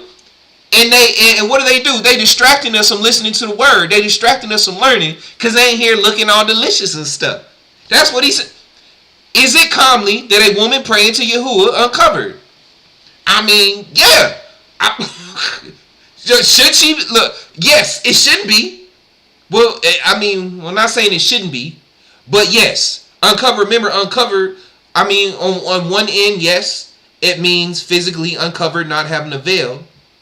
But then in the other part, uncovered, could also be unmarried. Once again, being a single woman, yes. Single women are attractive, more unattractive than women who, are married. I mean, just because a woman married don't mean she unattractive. Now, that's not me saying don't go out, stay away from married women, men.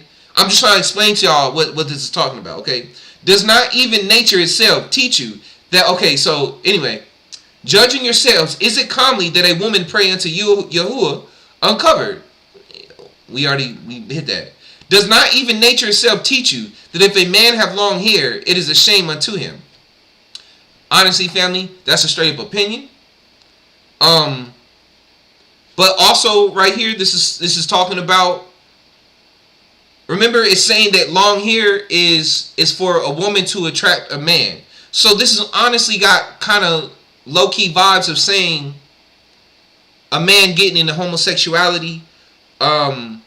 Also talking about a man might be, but it's also another way of saying that a man with long hair, like for instance, you see how my hair is down right now, right? Look, I'm a handsome man. I'm a beautiful man, right? Now, if I'm up in front of the crowd ministering, people might be looking like, man, that he sure is a pretty old Negro. And so instead of them listening to the message that I'm trying to get out, they sitting there looking at my hair, and they might be thinking like, man, this old pretty boy, or they might be like, man, he need to put his, you know what I'm saying? This is why the priests, even though the priests didn't cut their hair long, they used to put them in turbans. So it is not saying that they had to. Because that's not necessarily a requirement, but everything is for a reason, family. It's just we can't turn these things, and we can't sit here and make these things into requisites for us to get into the kingdom. But everything was done for a reason. But anyway, them mentioning, does not even the nature itself teach you that if a man have long hair, it is a shame unto him? First off, nature don't teach you that. He talking about, I'll put it like this. Or he look at it like this. He talking about the nature of a man. Men equate long hair with women. Men equate long. The nature of man is to equate a beautiful woman to have long hair. Not to say a woman can't be beautiful with short hair, but most men prefer women with long hair. The nature of men would prefer a woman with long hair. That's just how it is, right? So does not even nature. So yes, in a way, yes. Doesn't nature itself teach you that a man have long hair, that if a man have long hair is a shame unto? No, nature will teach me that it's a shame. It's just, you more so look, my nature is to more equate long hair on a woman. But at the same time, there is no law, there's nothing in the Bible that says a man can't have long hair, and men have had long hair for years, family, since the beginning of time. Let's use some common sense. In the Garden of Eden, did Adam and Eve have shears or clippers? Hell no. So Adam was walking around with long hair all day, and I guarantee you his sons were too. Because there was no need for clippers. There was no need for shears, because all this garbage that we worry about now, that wasn't an issue. And on top of that, men have beards. That's a distinction. Just because a woman has long hair don't mean that she's not going to grow a beard. Okay, and for all those detractors, well, I know one. Look, it is very rare for there to be a woman with a beard. I ain't seen a woman with a beard in years. As a matter of fact, I think the only time I seen a woman with a beard once, no, I saw one in basic training once, and I seen another one on TV. But other than that, a few chin hairs there, or if you get too close to a woman's face and notice she got a little mustache because she don't like, waxing it. But other than that, and then on top of that, curves. Like, a woman, bruh. Unless, you know what I'm saying? Like, don't be wrong. Look, I remember when I was living in Korea, when I was in the army, I remember there were every now and then there were times where from far away, well, actually, no. Well, how do I put no? Okay, from far away, okay, actually, no, because they didn't have long hair. But, as a matter of fact, let me not even go there. I didn't do nothing. I ain't saying it. What I'm saying is, have you ever looked at somebody as a man? I'm pretty sure y'all can you ever looked at a woman from far away, and from far away you see like, dang, she look bad, she look good, and then you get up closer, you just kind of like, oh, I mean, you know what, she hot. You get what I'm saying? So I remember in Korea, I just say one time we was doing something, and they're in the Rock Army, they have women too, but they're not everywhere. But this before I knew that, and we were going to a certain place to do a certain mission, and we were dropping off ammo at an ammo depot in Korea, and one of the soldiers, from far away, before I got close, I was thinking in my mind, like, she kind of look, I didn't say nothing, I'm like, she kind of look good. But as I got up closer, I was like, oh snap, it's a dude, because the dude looked like a woman. So I'm kind of equating this to that. So what I'm saying is, no homo, let me say, look, once I got, I'm saying from far away, it looked like it was a woman, okay? So anyway, does not even nature itself teach you that if a man have long hair, it is a shame unto him? So once again, too, family, remember I read earlier, do not add to or take away the 10 Commandments. This ain't got nothing to do with this saying right now. This has nothing to do with salvation. It has nothing to do with the 10 Commandments, getting into the kingdom, nothing like that. This right here is we're having a conversation. This is pure opinion. In this verse right here that everybody like to that especially Christians like to use to shame men with long hair, you wrong, and you are unstudied yourself. You are very wrong and unstudied. Does not even nature itself teach you that if a man have long hair, it is a shame unto him? That's your opinion. If you see a man with long hair and it's bothering you, bro, that's on you. Mind your own business. And matter of fact, if you watch my videos and my long hair, bye, you go about your business, bro. Bye. I ain't tripping about you. You can leave. This is strictly opinion. Do not add to or take away. We already been we been through this. This is what we doing. Well, this whole point. Stop adding to it. This is not a law. This is your freaking opinion. Even Paul in this letter right now, this is just his opinion on that specific size society and place at that time. I see plenty of men with long hair. It don't bother me none. I don't think nothing sexual about it. It ain't nothing to it. He's just a man with long hair. Yahushua had long hair. Moses had long hair. Samson had long hair. David had a son with long. And like I said, most men, if they don't cut their hair, guess what? They're going to have long hair. And as Dick Gregory said, and I was going to find that clip, but I was like, I'm not about to watch this whole 2.5 hour interview just to find that few seconds where he just said, this is what Dick Gregory said. He stopped cutting his hair because one day something in him said, why I keep cutting my hair? If the Most High, Dick Gregory said, if the Most High wanted me to cut my hair, then why does it keep growing back?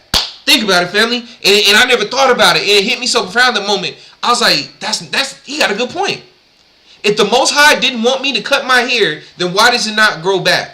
And then men wonder why, as they get older, when they're younger, they always cut their hair off, right?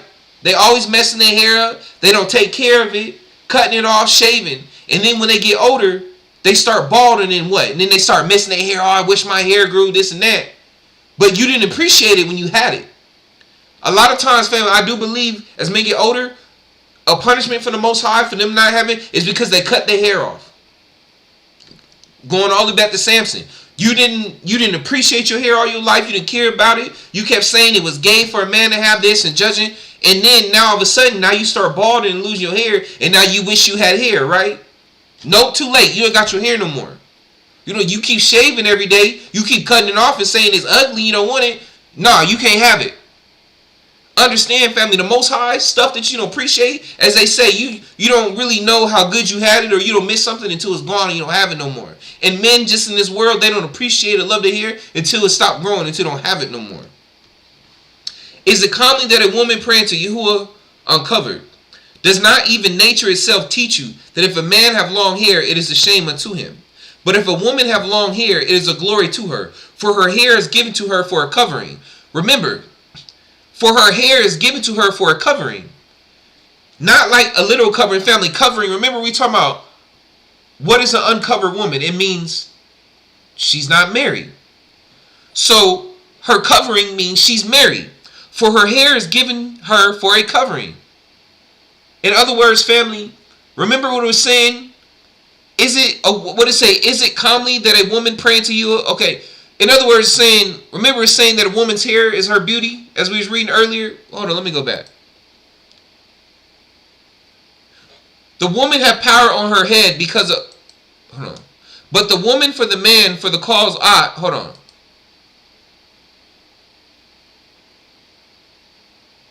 Where is that? Hold on.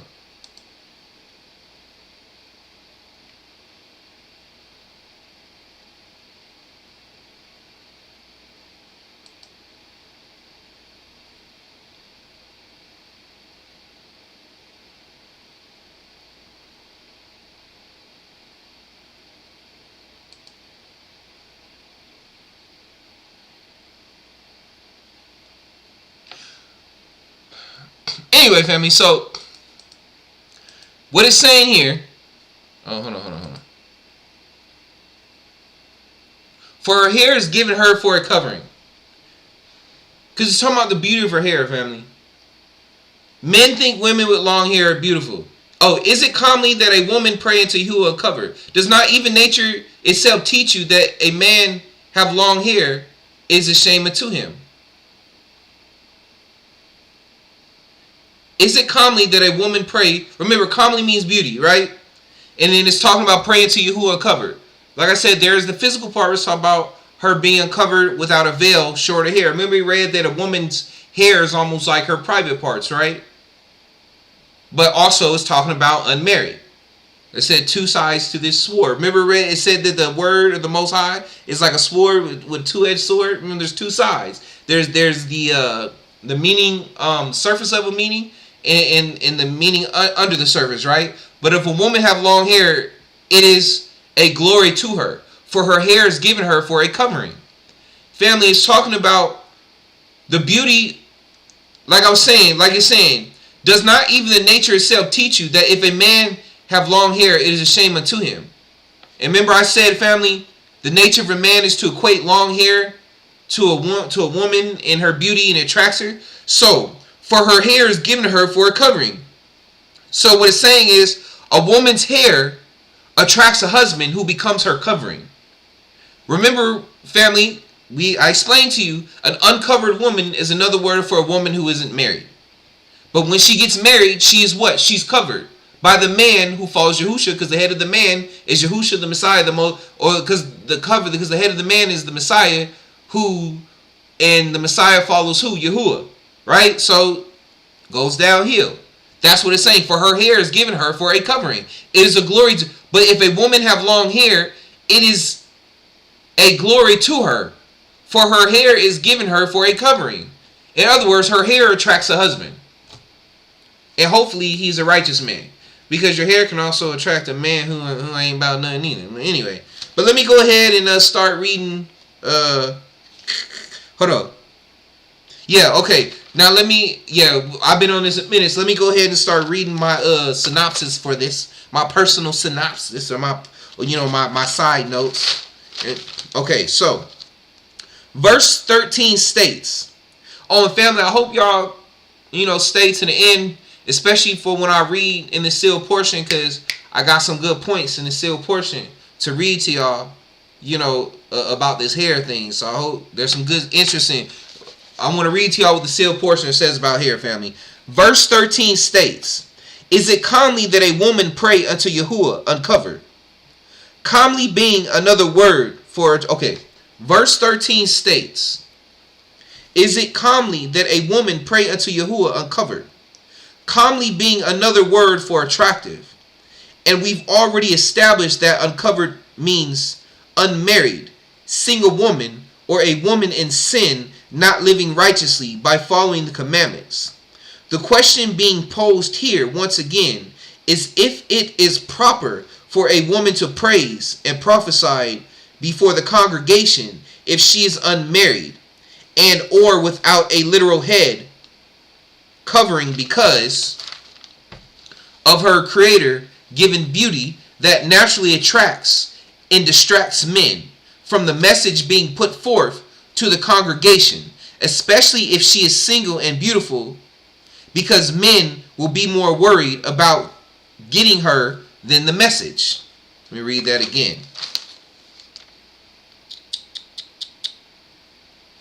The question being posed here once again is if it is proper for a woman to praise and prophesy before the congregation if she is unmarried and or without a literal head covering because of her creator given beauty that is naturally hold on, my bad. When you can't read your own handwriting.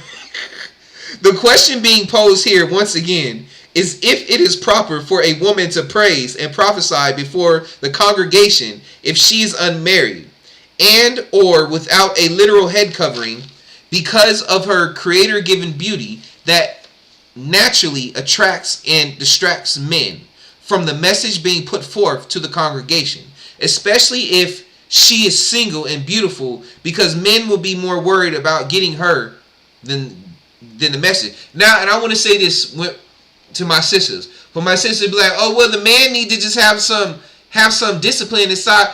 They shouldn't be worried about what look, this is true. But at the same time, just as the men should be held accountable for their actions, ladies, you should be held accountable too for how you dress. You don't have to come to church or to the assembly or wherever dress like you going to the club, dress like you a hooker.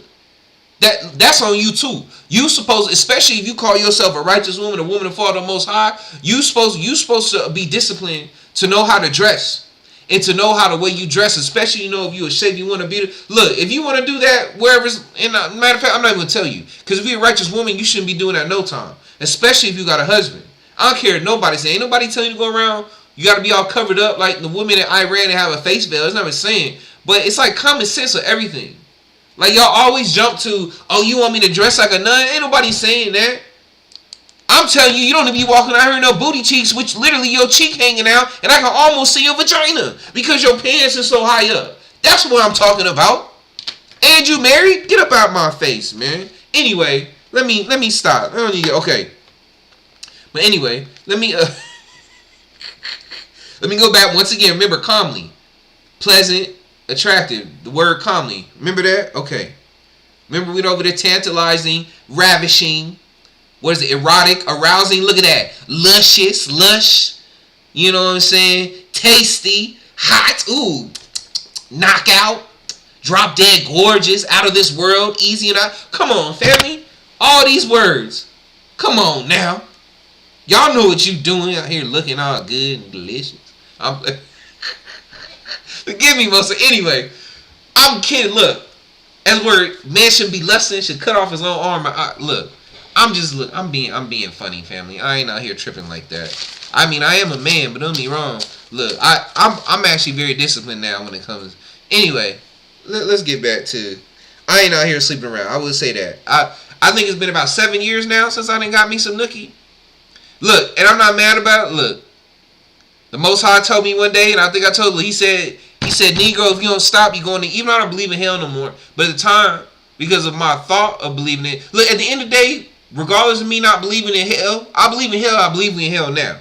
But regardless of my beliefs now, it saved me, and everything happened for a reason. Because if whatever happened to me then didn't happen, I wouldn't be who I am today and have the understanding I have, and I wouldn't took that time. I wouldn't have let these young Eves, before Eve became a righteous woman, be distracting me from what I'm doing now. So anyway, me being in my ignorance in my youth. Okay, so verse 14. Okay, let me go back to my synopsis again. To my to my personal notes. Verse 14 stating, does not even nature itself teach you that if a man have long hair, it is a shame unto him? Then verse 15 states, for her hair, verse 14 stating, does not even nature, excuse me family, let me start again. Verse 14 stating, does not even nature itself teach you that if a man have long hair, it is a shame unto him? Then verse 15 states, for her hair is given her for a covering. In other words, woman's hair is a part of what gives her beauty and what attracts a potential husband to her, aka covering. So what use is it for a man to have long hair if he's not trying to attract a husband? On the part of Paul, or whoever, if not Paul, made this statement, rather it be by misinterpretation or purposeful intent to deceive. Remember, I was reading earlier, family, and they were talking about when they was going through the letters and they found out that some of them were fake. So at the end of the day, this is why we rely on the Most High in the Spirit. And we understand when you look at the 10 Commandments, then you apply the 10 Commandments to everything, and you be like, okay, does this align with the 10 Commandments? Anyway, this statement is pure okay, hold on, let me go back where I was. On the part of Paul, or whoever, if not Paul, made this statement, rather it be by misinterpretation or purposeful intent to deceive. This statement is pure speculation and assumption of one's intentions towards another, as well as simply one man's opinion, if not one society's personal traditions. If not one... Okay, let me read that again. On the part of Paul, or whoever, if not Paul, made this statement, rather it be misinterpretation or purposeful intent to deceive. This statement is pure speculation and assumption of one's intentions towards another, as well as simply one man's opinion, if not one society's personal traditions. This statement is not at all in alignment with the Most High Creator's laws, statutes, and commandments. A man's long hair has no bearing on his salvation, nor does it mean he has homosexual intentions. I myself question if the push to convince men to cut their hair off is not but just another plan or trick of the enemy to take the power or throne from the true children of the Most High Creator, further putting them in bondage and servitude to a beast system run by the fleshly desires of men and not the word of the Most High Creator. Why is it that when a certain tribe of people's hair grows, it grows in a upward motion as if it's reaching for the sky like an antenna to receive messages from home, the stars where their soul came from? I also question if the Creator did not want men to have hair on their heads, then why do we have it?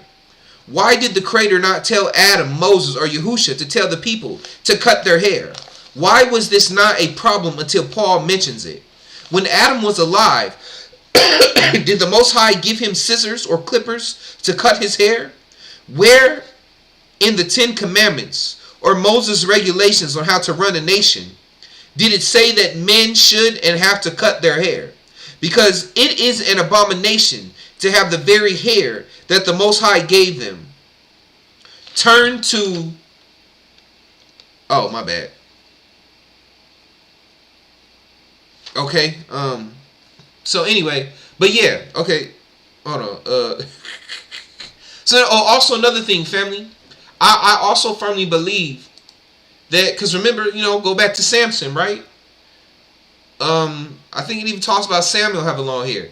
I truly believe, family, matter of fact, I know, this is like, look, my hair is, because it's locked right now, it's not sticking up, it's tamed, because it's locked. But I know my wisdom, my DNA is literally in my hair. It's coming from my mind. My history's in this. My memories, family, my power. And if I cut it off, it's like throwing away my memories, throwing away my energy. Alright, so there's a reason why everything happens, family. Think about it, family. Like, why is it that the only people's hair, and look, and to all my star seeds, look, the Most High, look, those who truly have a spirit for the Most High, my star seeds, you know who you are. Look, we know it's not a color thing. And like I've said, the Most High's people's spirits are in so-called Caucasian, Hispanic, Asian people too. Not everybody has a soul. And not all kinfolk, not all skin folk or kinfolk. Not all people of color are the children of the Most High too. So let's get that straight. But, once again, isn't it funny, for those who believe that we are not those children, but isn't it funny that the one people whose hair is always trying to get cut off or said that it's not right? And I'm not talking about them wild hairstyles, and I'm not talking about all them wigs and hair extensions, but when your hair is natural, isn't it funny that it's like the only people whose hair is messed with or said that it needs to be cut off or that it's not neat is people of color, who when our hair grows, it grows up to where the sky. A sign pointing to who we are. Ain't that something? And as it was talking about earlier in Egypt and Babylon, what did they used to do? Remember, the Most High, the Creator, freed us from Egypt and Babylon. But specifically, he was talking about Egypt. What did they used to do? They used to cut their hair off, right? And then do what? Put on wigs on that. Something like today, our women's hair falling out. And they got all this weave and stuff. And alopecia got all these issues. And they keep putting wigs and stuff on. Now you got men putting on wigs and toupees. Because why? You always cutting your hair off. Why? Because somebody told you? Because the B system? That's what I always talk about. It's crazy how you talk about people be pro so-called black. First off, I'm brown. Ain't no such thing as a black skinned person, brown skinned person. Always go around talking about so-called black power and this and love yourself and so-called black is beautiful. But you keep putting all these colors and wigs and cutting your hair off and stuff. What's wrong with you and who you are? Why you keep letting them make you cut your power off? Why you keep falling for the beast systems, the beast systems traps? Just saying, family. Just putting it out there. Right? Stop falling for the okie doke. Stop falling for the hijack. Anyway, where am I at? Because I know the video getting long and it's getting late too, and I want to get to the reading. I want to get to the sealed portion reading because I got some interesting info in the sealed portion I want to read for y'all. Okay. So, hold on. Okay. But if any man seem to be contentious, we have no such custom, neither the called out assemblies of Yahuwah. Remember, let me read it again. But if any man seem to be contentious, we have no such custom, neither the called out assemblies of Yahuwah.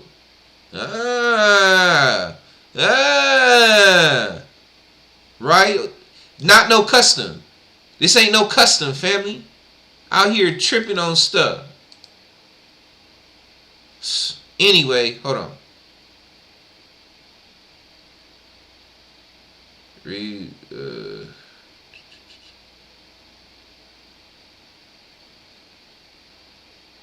Okay, yeah, okay. So, verse 16. Paul himself. Okay, so. But if any man seems to be contentious, we have no such custom, neither the called out assemblies of Yahuwah. Now I'm reading my personal, what I wrote on this. Verse 16. Paul himself gives my beliefs credit by verse 16. Paul himself gives my beliefs credit by stating, but if any man seem to be contentious, we have no such custom.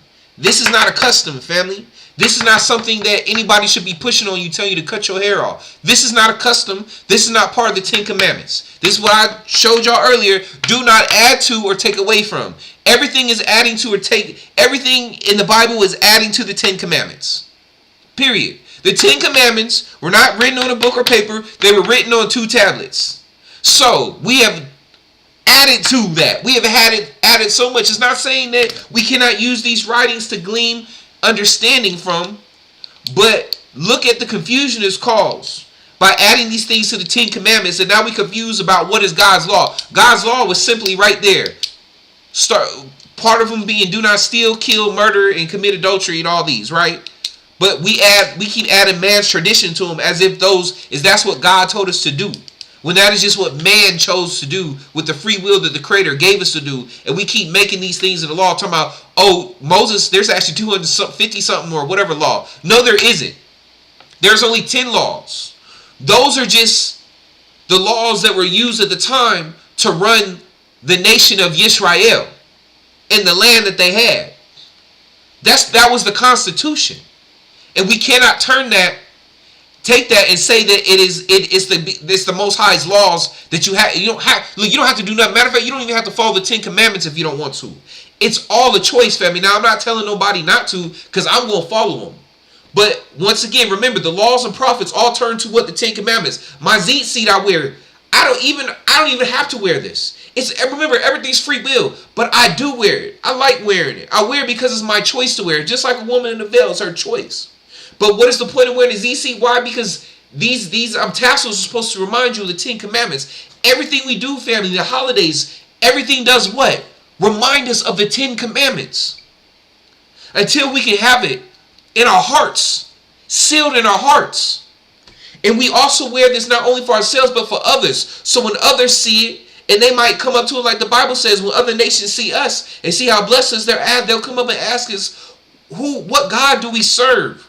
Who do we serve? And then that opens up a door for us to minister to them, to tell them about the God we serve, to tell them what these mean, to put the 10 Commandments. Remember, it says at the end of the day, by the time Yahushua, everybody's going to have heard the word. But we got to stop turning traditions into the law. There's only the 10 laws, family. Everything else is just extra. And when you study them, even for the Sabbath, well, yeah, that's part of the, look. But even then, family, look, like I said, we have free will. You don't have to do nothing you don't want to. I'm not telling nobody to follow the commandments. Personally, I believe in commandments. I believe we all should follow the commandments. But I also understand we in the matrix and what world we live in. And I know that everybody not going to choose it. But I don't want to be dishonest with you. We were all born with free will. The Most High wants you to love. The Most High Creator wants you to love the Most High Creator. But the Most High Creator don't want you to do it because you want something or out of fear. The Most High wants you to do everything you do for the Most High because you want to. Just like any regular relationship. You don't want somebody to be with you because they want something from you. Or because they want to use you. You want them to be with you because when they look at you, they truly desire you and want you.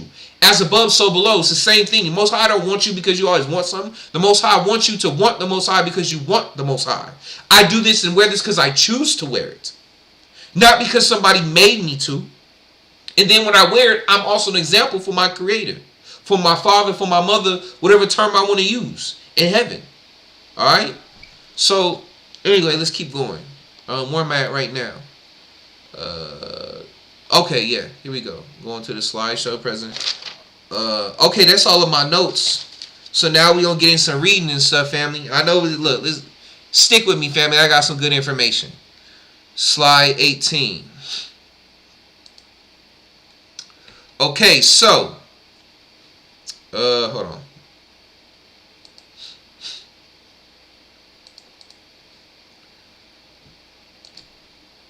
Let's compare some different scriptures, right? Okay. Now,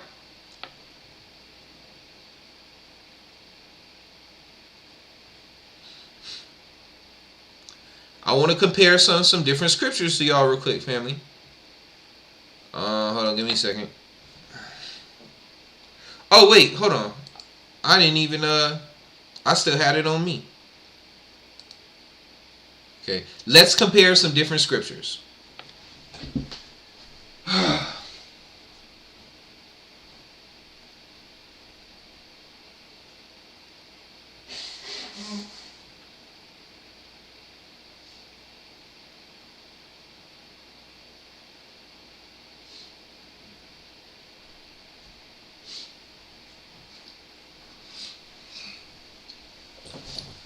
Yo, what happened? Okay. My bad, family. Okay. Let's compare some different scriptures. Here we go. Okay, family, look. Remember I was telling y'all earlier about how you got to be careful what Bibles you have? Like when I showed you the difference in the NIV and the King James Version. And I told you the older the Bible, the better. This is from the a website for the I don't have a 1611, but this is pulling up the PDF for it on a website. So I'm not going to read the, okay. Be followers of me, even as I also am of Christ. Now I praise you, brethren, that you remember me in all things, and keep the ordinances as I delivered them to you. But I would have you know that the head of every man is Christ, and the head of the woman is the man, and the head of Christ is God. Every man praying or prophesying, having his head covered, dishonoreth his head. But every woman that prayeth or prophesieth with her head,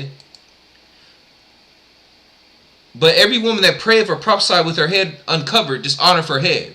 For that is even all one, as if she were shaven. Okay, anyway, look. I'm not read all this because I got some other reading to do. We've already read this many times. Let's go down to the bottom. Right here, this is what I want to show you again. This is the 1611. What does verse 16 say? Let me start at 14. Do not even nature itself teach you that if a man have long hair, it is a shame unto him. But if a woman have long hair, it is a glory to her, for her hair is given her for a covering. But if any man seems to be contentious, we have no such custom, neither the churches of God. And this is the 1611. And this is my NIV. Once again, NIV, New International Version. And we go down to 16. No, let's go right here. Let's start 14. Isn't it obvious that it's disgraceful for a man to have long hair? And isn't it obvious that long hair is a woman's pride and joy? For it has been given to her as a covering. But if anyone wants to argue about this, all I can say is that we have no other custom than this. And all the churches of God feel the same way about it. Really? Do they all feel the same way about it? Because if you go back to the 1611 says we have no such custom. Just saying, family. Once again, this is why you got to do your studying. And this is why, once it said, you shouldn't, this is why when I told you covering means to have a man. This is what happens when you have a man over you and you don't do the studying yourself. Instead of reading line upon line and all that yourself and doing the studying, and you only listen to what your preacher tell you, your preacher, once again, like the blind leading the blind, leads you right to hell. And you wouldn't even know. The King James says this, that is no custom. A lot of older versions, a lot of older ones say that. I can't remember the names. The KJV, the New King James Version says this is no custom. But the NIV, fam, I'm just saying, you got to be careful, fam. And these aren't the only discrepancies. There's a lot of them. That's why I say, once again, if you have an NIV, make sure you still got a King James Version. And the older, the better. Also, I'm going to read this. The Egyptian, hold on. Show pics.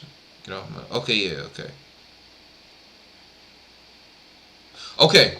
The Egyptians let the hair of their head and beard grow only when they were mourning, shaving it off at other times. So particular were they on this point that to have neglected it was a subject of reproach and ridicule. And whenever they intended to convey the idea of a man of low condition or a slovenly person, the artist represented him with a beard.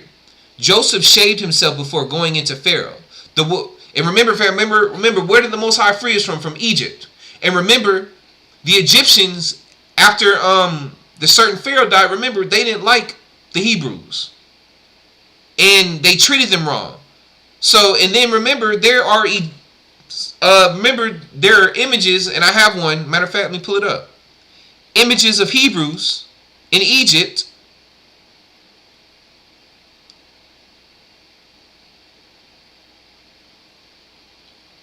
Hold on. Look at this. This is in Egypt. Image of Hebrews with what? Long hair. Look at them locks and beards. All right.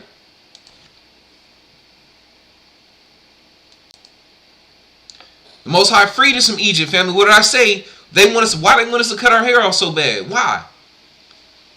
The women of Egypt wore their hair long and plaited. Wigs were worn by priests and laymen to cover the shaven skull. By the priests, not the Hebrews or the Israelites. This is talking about the Egyptians. And remember, we left Egypt. And false beards were common. Family, you know what's crazy? What is the point of, if you cut your hair off and you shave it, why you gonna go in there and make a wig or something? You just let your own grow. You talk down on it, but then you go around with a wig and a fake beard for what? Why go through the trouble when you just let your own grow? Come on, family. Wigs were worn by priests and laymen to cover the shaven skull, and false beards were common. The great masses of hair seen in the portraits and statues of kings and priests are thus altogether artificial. A precisely opposite practice as regards men prevailed among the Assyrians. In Assyrian sculptures, the hair always appears long and combed closely down upon the head. The beard also was allowed to grow to its full length. Among the Greeks, the custom in this respect varied at different times, as it did also among the Romans. In the time of the apostle, among the Greeks, the men wore short hair, while that of the women was long. 1 Corinthians chapter 11, verse 14. 1 Corinthians chapter 11, verse 15. Paul reproves the Corinthians for falling in with a style of manners which so far confounded the distinction of the sexes and was hurtful to good morals. Paul reproves the Corinthians. Just saying, family. There's a lot of confusion about people be saying, just trying to point something out. Reprove mean reprimand. In other words, why are you sitting here tripping on these customs of worldly people, of the Greeks and the Romans? What did he say? This is no custom of ours. And then remember, said he reproved them. Just saying. Among the Hebrews, the natural distinction between the sexes was preserved by the women wearing long hair, while the men preserved theirs as a rule at a moderate length by frequent clipping. It says moderate length. It doesn't say they shaved it all off. The word doesn't say that you shouldn't clip your hair, and I'm not telling you can't trim your hair. But it said moderate length. It doesn't give the actual length, and I just showed you a picture. So that don't mean shave it all off, family. Now, if you want to shave it all off, go ahead. This ain't me getting an argument. I'm not about to get in that whole thing. Look, do you. Like I said, we have free will. Do what you want. But stop judging people on how they do their hair. Baldness disqualifies anyone for the priest's office. If hair is so bad, why does baldness disqualify you from the priest's office, huh? Just saying. And that's what will come to later. Once again, stay with me until I read the sealed portion, family. Elijah is called a hairy man from his flowing locks, or more probably from the shaggy cloak of hair which he wore. His raiment was of camel's hair. Long hair is especially noticed in the description of Absalom's person. But the wearing of long hair was unusual and was only practiced as an act of religious observance by Nazarites and others in token of special mercies. I'm pretty sure that's not true. People have had long hair for years. The first humans didn't have scissors and shears, family. Let's get something straight. Let's have some common sense. The first creatures didn't come out of their mother's womb with shears and clippers. There was no need for it. They didn't, back in the day, they was worried about eating food. Wasn't nobody worried about how long their hair was. In times of that's all from traditions and people over time. In times of affliction, the hair was cut off. Tearing the hair and letting it go deceitful were also tokens of grief. Cutting off the hair is a figure of the entire destruction. Of a people. Let me read that again. Tearing the hair and letting it go disheveled were also tokens of grief. Cutting off the hair is a figure. Cutting off the hair is a figure of the entire destruction of a people. Hello, family in room. Once again, whose hair they always got cutting off and saying our hair is bad and it's unprofessional and we need to cut it off? Just saying. Once again, the Hebrews anointed the hair profusely with fragrant ointments, especially in seasons of rejoicing. All right, let's go ahead, family, and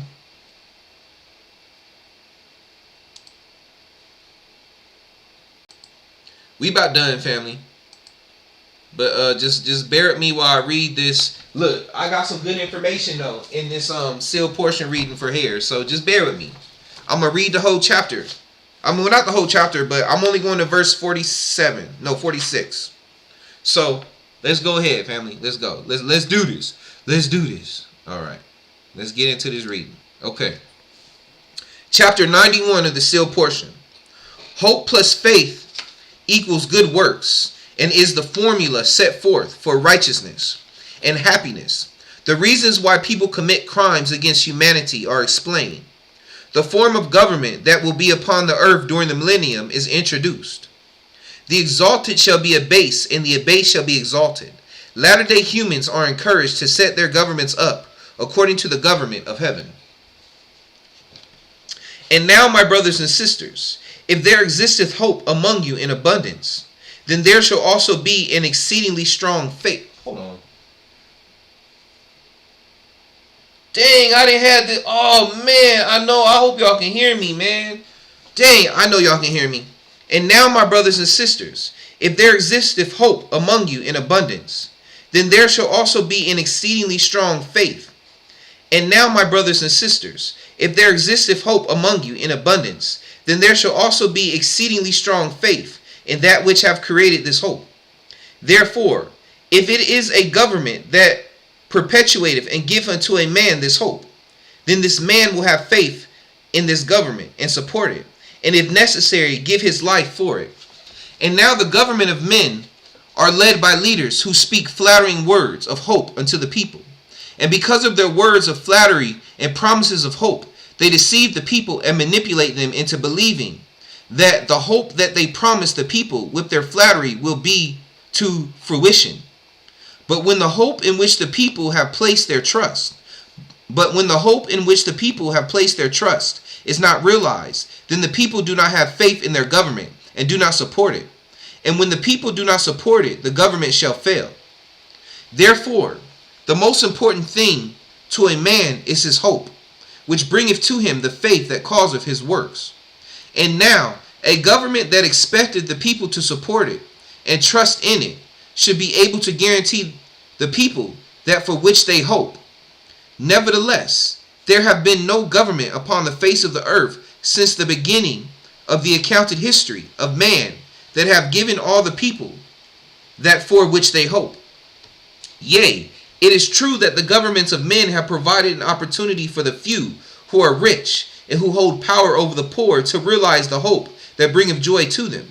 But no government based upon the principles and precepts of men which are given unto them according to the plan of Lucifer can provide a hope for all the people. And because these governments have not provided this hope for all the people, many of them do not have faith in these governments, but are forced by the power of these governments, which is held in the hands of those whose hope is fulfilled, to support the government that the rich and the powerful have established for themselves. And if the majority who are poor do not support the government, then by the power of its force, these are imprisoned or killed, thus fulfilling the words of John, which he wrote, saying, oh, my bad, family. Where am I at? Right here. And if the majority who are poor do not support the government, then by the power of its force, these are imprisoned or killed, thus fulfilling the words of John, which he wrote, saying, and he had power to give life unto the image of the beast, that the image of the beast should both speak and cause that as many as would not worship the image of the beast should be killed. And when the people have lost hope in their government, then they no longer have faith in it. and their works become contrary to the principles and laws that these governments have set up. Now these are the reasons for the crimes that are committed by the poor against the rich in the governments of men. Behold, the poor have lost faith in the rich because they do not care for them, nor do they represent their causes and their needs in their governments. And when they have lost the hope that their faith can be realized according to their desires of happiness, then their works seem to be evil in the eyes of the government that have set itself up as an entity from which they should receive the desires of their faith. And when their works are evil according to the government, then these that have lost hope are imprisoned for that which they do contrary to the laws of the land established by these corrupt governments.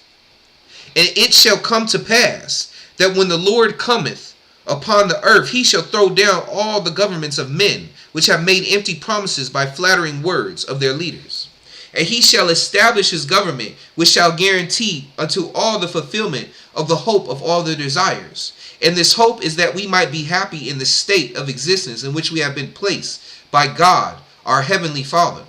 Therefore, in the day that he shall cast down all the governments of men, he shall release all the prisoners being held in all of the prisons that shall be established throughout the earth. And it shall not matter to the Lord for what crimes these have been charged, or for what purpose they have been caused by their governments to be incarcerated in prisons. For all the people of the earth shall know that the new government of the Lord is a righteous government, which giveth to all equally those things which will sustain their lives and bring them happiness. And when those that were once prisoners realize that they are now being led by a righteous leader, and that the government of the earth is a government set up for the sake of all the people, and not for the sake and purpose of the rich only, then shall these begin to have an exceedingly great faith in the government, and then they shall not be desirous to commit any crime against it. And it shall come to pass that the whole earth shall be under one government, and it shall fill the entire earth with its laws and its principles. And those who were chosen as leaders of the governments of men shall have their nakedness revealed unto them in that day. In other words, the whole world shall see the wickedness of the manner in which they led the people and held power in their governments. And none of these shall receive the honor and respect that they once received among men. And all the leaders of the governments throughout the history of the earth shall lose the respect and adoration of the people of the earth. And their names and their works shall not be known again throughout the earth. And then shall the words of the Lord be fulfilled when he said, He who is exalted shall be abased, and he who is abased shall be exalted. Behold, in the day of the reign of the Lord, the works of men shall be discovered for what they are. Yea, the whole world shall know that every government set up among the children of men since the days of Adam were governments which followed the plan of Lucifer, and exalted the rich and powerful, and abased the poor, and the meek and the humble among men. And were governments which followed the plan of Lucifer, and exalted the rich and powerful, and abased the poor and the meek and the humble among men. And now it is for this reason which I knew before I started this abridgment of the record of the brother of Jared, that I have not included in this record the names of any of the leaders of the governments of men which have lived upon the earth, except it be those who have been wrought upon by the Lord, or used by him to do his will for the people, even those elect who honored the Lord and obeyed his commandments. Therefore, all ye leaders of the governments of men who shall receive these things, yea, even all ye who have given great accolades to the leaders of your governments and your nations, which ye thought were righteous and noble men among you, behold, I say unto all of you that ye are wicked men, and did nothing to perpetuate the plan of the Father upon the earth. Yea, ye have led the rich and those who hope, ye have led the rich. I'm right here, family. Yea, ye have led the rich and those whose hope was satisfied by you. But the poor and the needy, the widow and the orphan, and those who are in prison, ye did nothing for, except it be that ye fed them from the scraps that fell from your tables. And the honor and glory that ye receive from men shall be as the sand that bloweth off the palm tree in the desert. Yea, the sand covereth the palm, so that glory of its life is hidden from view. And the wind bloweth off the sand, revealing the glory and beauty of the tree. But the sand that covered up the tree is cast amongst the rest of the grains of sand, which is plentiful, and of which there is no distinction, all grains being equal one to another. For in the day of the Lord, no man who have received glory and honor of men shall maintain the same glory in that day. And the Lord shall call forth those whom he hath chosen to be the leaders of his government, which is the government that supporteth the plan of the Father. And when the people of the world shall behold those whom he calleth forth from among them to be the leaders of his government, they shall be astonished at those whom he shall ordain to this power and authority. And then shall the words of the prophets be fulfilled, when they prophesy, saying, The weak things of the world shall come forth, and break down the mighty and strong ones, that man should not counsel his fellow man, neither trust in the arm of flesh, but that every man might speak in the name of God the Lord, even the Savior of the world. For there shall be some called from among the poor, who are cast out by the rich and their governments. And there shall be some called, who have been imprisoned by the governments of men. Behold, then he shall call for those who shall be the principal leaders over the people of the whole earth. And these are many of the prophets who have been cast out and slain by the governments and religions of men, which existed upon the earth since the beginning. And then shall the leaders of the governments and religions of men look upon the leaders whom the Lord hath chosen from among them, and they shall say of them, likewise said of the apostles of the Lord, which is written, saying, Now when they saw the boldness of Peter and John, and perceived that they were unlearned and ignorant men, they marveled. And there shall be great torment among the prideful and the rich and the learned, and those who once held a position of power over the children of men. For these shall know that they are nothing in the sight of God, but that the Lord hath exalted those who were once abased by them. And he shall exalt these that were once perceived as unlearned and ignorant and weak among men. And he shall give them power over the rich and the prideful, and those who held honor and glory among the kingdoms and nations of the earth. And at that day the Lord shall cause that there shall be no body hair upon the face or the bodies of those who have not been ordained by him to have power over the people. And by this shall the people know that a man have been chosen by God to lead the people. Behold, only those men who can grow a beard and who have body hair shall be those who have been chosen by the Lord to lead the people. And in this way there shall be no more deception among the people of the earth as to who is the leader and doeth the will of the Father, and who is not. You hear what I said? I'm going to read that again. And at that day the Lord shall cause that there shall be no body hair upon the face or the bodies of those who have not been ordained by him to have power over the people. And by this shall the people know that a man have been chosen by God to lead the people. Behold, only those men who can grow a beard and who have body hair shall be those who have been chosen by the Lord to lead the people. And in this way there shall be no more deception among the people of the earth as to who is a leader and doeth the will of the Father, and who is not. Behold, at that day the Lord shall establish his government and his laws, and call forth those who shall be in different parts of the world to govern under his authority. And because they shall have a beard, then shall the people know that they have been chosen by God to serve them and lead them in the plan of the Father. And the Lord shall not allow a wicked man to wear a beard, nor shall a wicked man be capable of growing one by nature. And these leaders who are called by the Lord shall set up the kingdom of God, according to the things which they shall be taught by the Lord. And it shall come to pass that the entire world shall be ruled under one government, even a new world order of government, which shall be led by the Lord. And there shall be no bureaucracy in the government of the Lord. For there shall be no need for one man to tell another that which he should do. For all shall be taught the law of the Father, which shall be a universal law that all shall obey.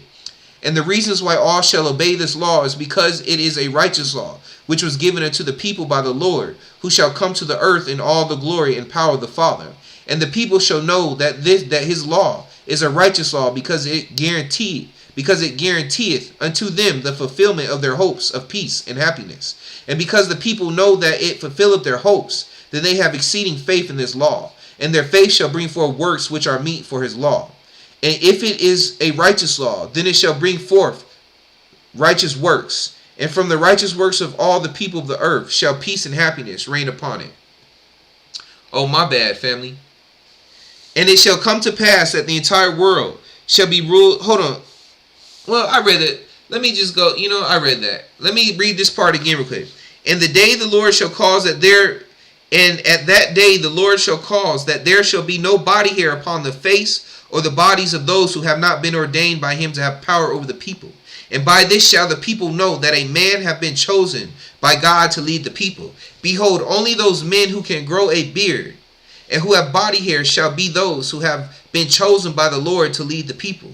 And in this way there shall be no more deception among the people of the earth, as to who is the leader and doeth the will of the Father, and who is not. Behold, at that day the Lord shall establish his government and his laws, and call for those who shall be in different parts of the world to govern under his authority. And because they shall have a beard, then shall the people know that they have been chosen by God to serve them and lead them in the plan of the Father. And the Lord shall not allow a wicked man to wear a beard, nor shall a wicked man be capable of growing one by nature.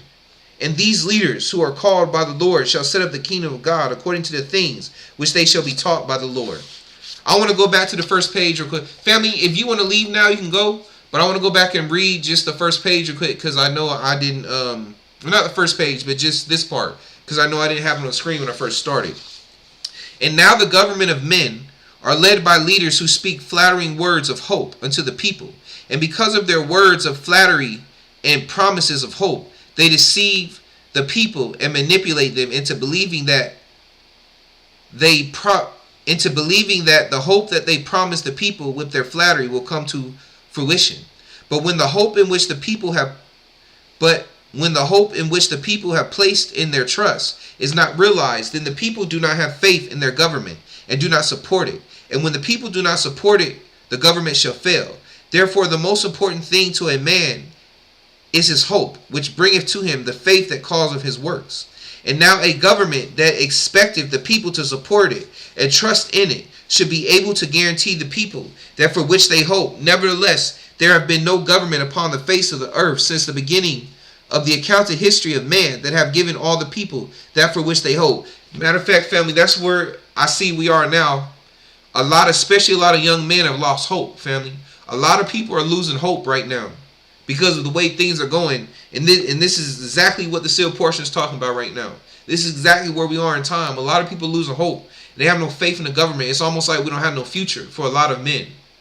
Especially, yes, women too. But specifically, I speak to men because there's a lot more men.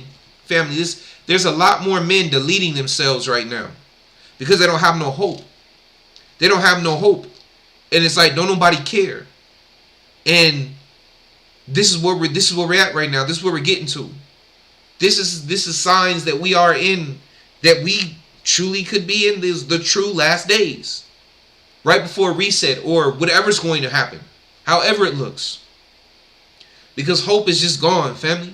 There's no hope. A lot of us have lost hope, family.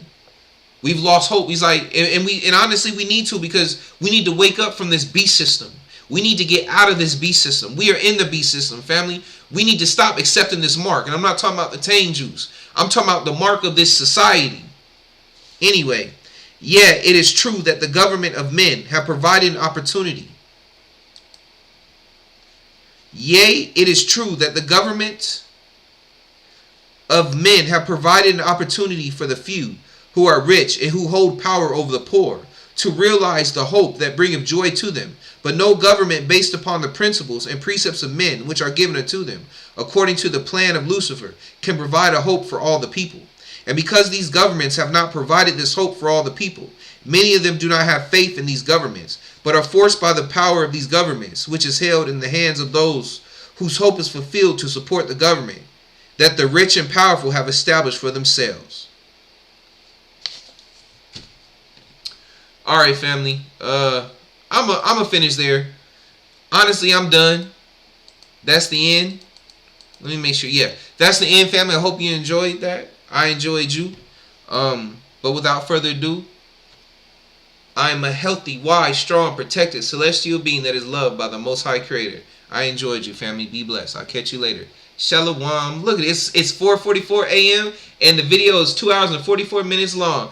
Hey, that's a sign. Hey, we on the right path, family. Look at them signs, these numbers. It's 4:08. Let me show you real quick before I get out so you know I ain't lying. Look, it's 4:44 a.m. And this video is 2 hours, 44 minutes, now 44 seconds long. Alright, family, shalom. I'll catch you later. Oh, I didn't show you. There you go. See, 4:44. Alright, family, be blessed. Shalom.